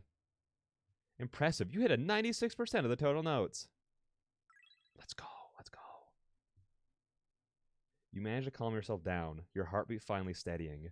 Your mom words still rattle you, but you remain calm enough to hold your tongue. Each minute stretches, her harsh words chipping away at the last remnants of your patience. Just when you begin to doubt he'll show up, there's a knock at the door. Ta-da! The doorknob rattles. The doorknob rattles. The doorknob rattles seem to be rattling a bit. I think that's supposed to just say the doorknob seems to be rattling a bit. I can't open this. Hold on. The doorknob slowly turns. Ta-da! It's me, Haruki. My apologies. I thought I'd, glide right in. Seems the door has outsmarted me. Oh dear, the negative energy in here. I don't remember it being quite this intense last time. Finally, I hired you based on the recommendation of someone I hold in high regard, but your lack of result is starting to make me question your competence. Look at my daughter. She's as disobedient and stubborn. She's as disobedient, as stubborn, and as hysterical as the day I first brought you here. Aren't you supposed to? Before she can launch into a full tirade, Haruki raises a finger close to his lips, shaking his head with a slight knowing smile. His eyes are firm. Hold it together. To your surprise, she pauses, taken aback. She presses her lips together, clearly not used to being interrupted so directly. With respect, ma'am, your daughter isn't the problem here, and even if she were, my qualifications don't exactly include a psychology degree. But I do happen to be well versed in all things spiritual, which is exactly why you hired me. He strains, his voice yet calm yet commanding. As I see it, there's a flow of negative energy re-entering the space. I applied a spiritual bandage of sorts, but you know even the best bandage is only as strong as the adhesive it's given. Just get to the point already. What I mean is this. Negative energy is a way of seeping back in. I can perform as many rituals as you like, but without a support from the host, what I do won't have a lasting impact. Are you saying I'm not supporting my own daughter enough? That this is my doing? Oh no. Oh no, what are we doing this for? I fear the day this gets faster. I fear the day this actually turns into a challenge to do. Boop. There we go. Yay, we did it. Also, it's weird. So, like, the tenses always constantly change from, like, you to, like, I, essentially. Like, counting us as, like, two different people. But then the slot machine specifically says we did it. Interesting. I think what he's trying to say is this. With just a little bit of support or understanding, things can be a lot better. You manage to center yourself, holding on to the calm Haruki's presence brings. Your mother's words still sting, but you let them wash over you, keeping your expression steady.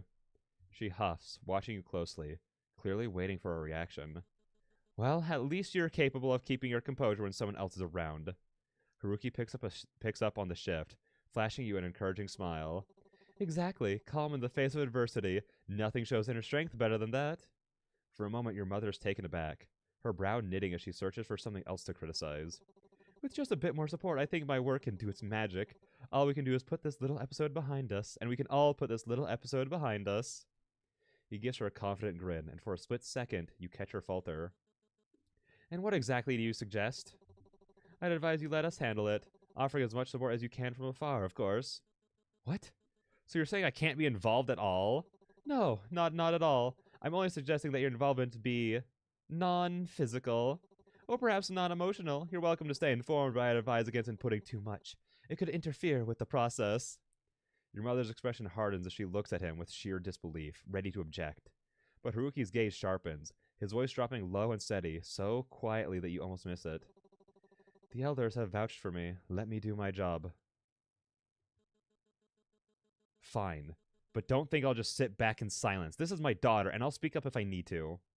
The serious glint in Haruki's eyes fades as he beams his usual grin. Absolutely, your input is very, very important. You can see her bristle, her lips twitching as if ready to argue, but she holds back.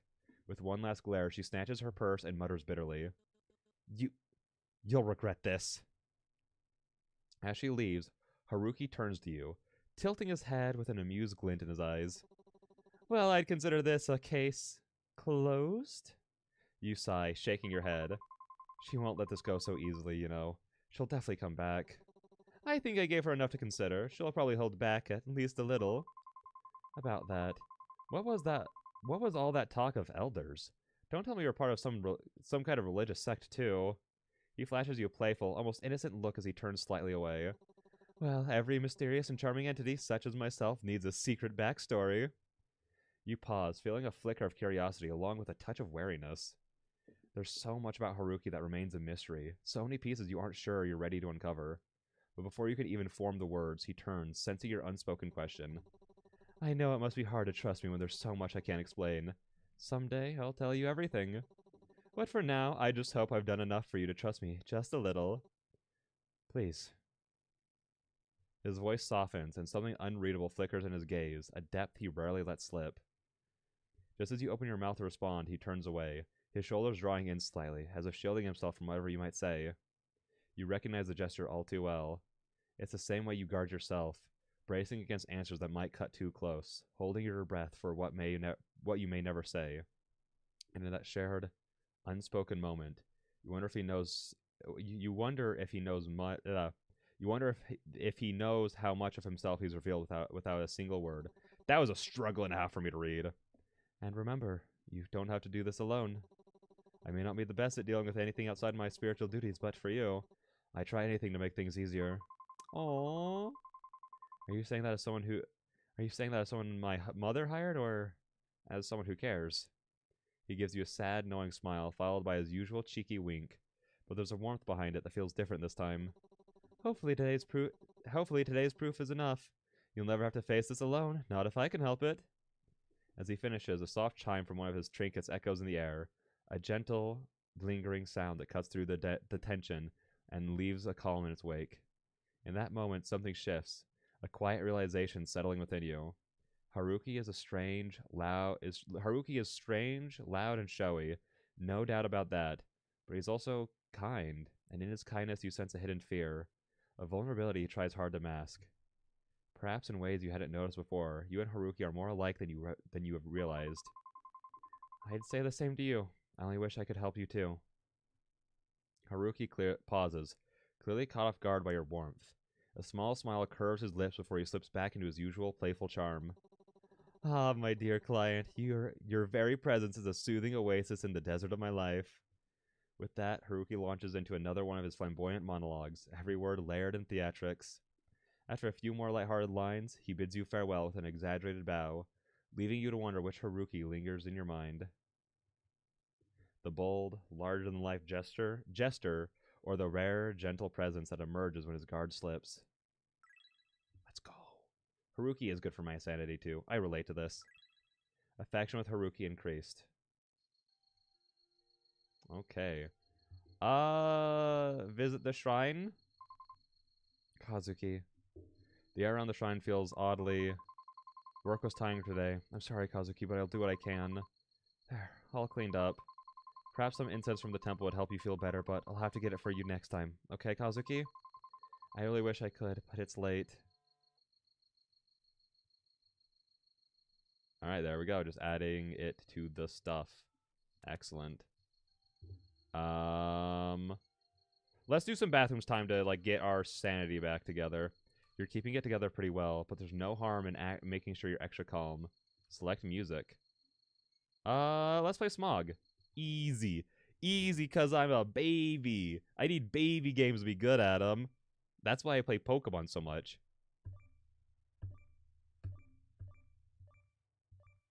Boop, boop. I want to see if I could get 100% on this. That's why I completely went mute.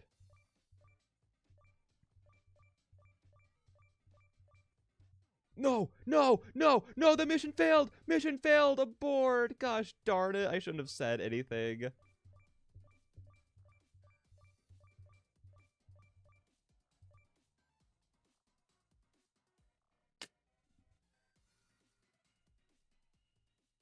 I did so good.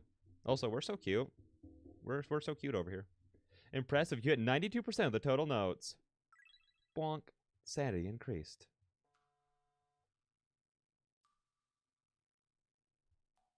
Oh, doing the bathroom stuff. Yep, yep, yep. There we go.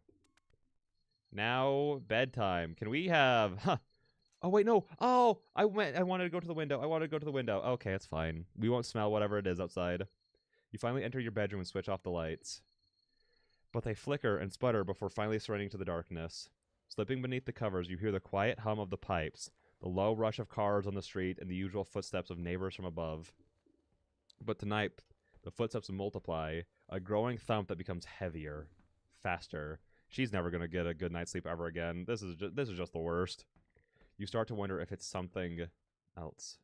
With a glance, you place your phone nearby, fingers itching for a quick call if needed, but eventually sleep overtakes you. Oh no! Oh God! In the depths of that night, you dream of Kazuki.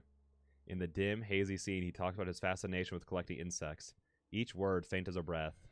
The images, though, grow clear. Wait, grow clear. Beetles, cockroaches, or is it something different? Something sinister. Its body snaking around the room like a creature just beyond your reach. You search almost desperately, trying to find its name, but it slips away, elusive, lost in the fog of your dream. Ooh. Oh, hello. Are you the god? Or no, are you still Kazuki? It seems as though the tapestry is finally unraveling itself. The key players have already made their first move, though some have moved quicker than expected. Others still hesitate as if time waits for them. I wonder what your next move will be, my dear princess. Molting form, it claws to life from death within. Survival's call, a twisted creed. The ancient curse we're born to feed.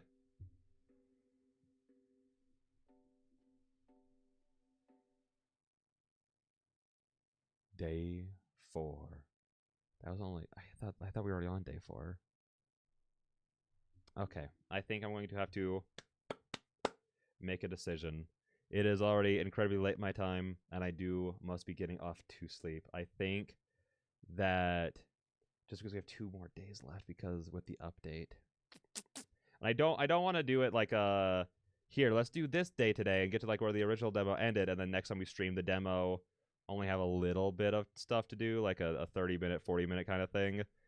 So I think what we'll do is I want to keep playing, but I'm so tired. I think it's better if we call it there. I do really want to keep going. I do really want to keep playing, but I think that calling it there is what we are going to do. Because I also do want to talk about the game. I just want to talk. I want to yap about it. I want to go over all of the things that I'm thinking as we're playing. No, that this game has been so freaking good. Like I had high expectations because of everything that we saw in like in the presentations that we had, like the presentation I made, the presentation they made, all of the things, every time I like saw more of this game, I was like, oh, my expectations just keep going up. And playing it is matched that so well. Hang on, I'm looking at some things. Okay. It has done that incredibly well.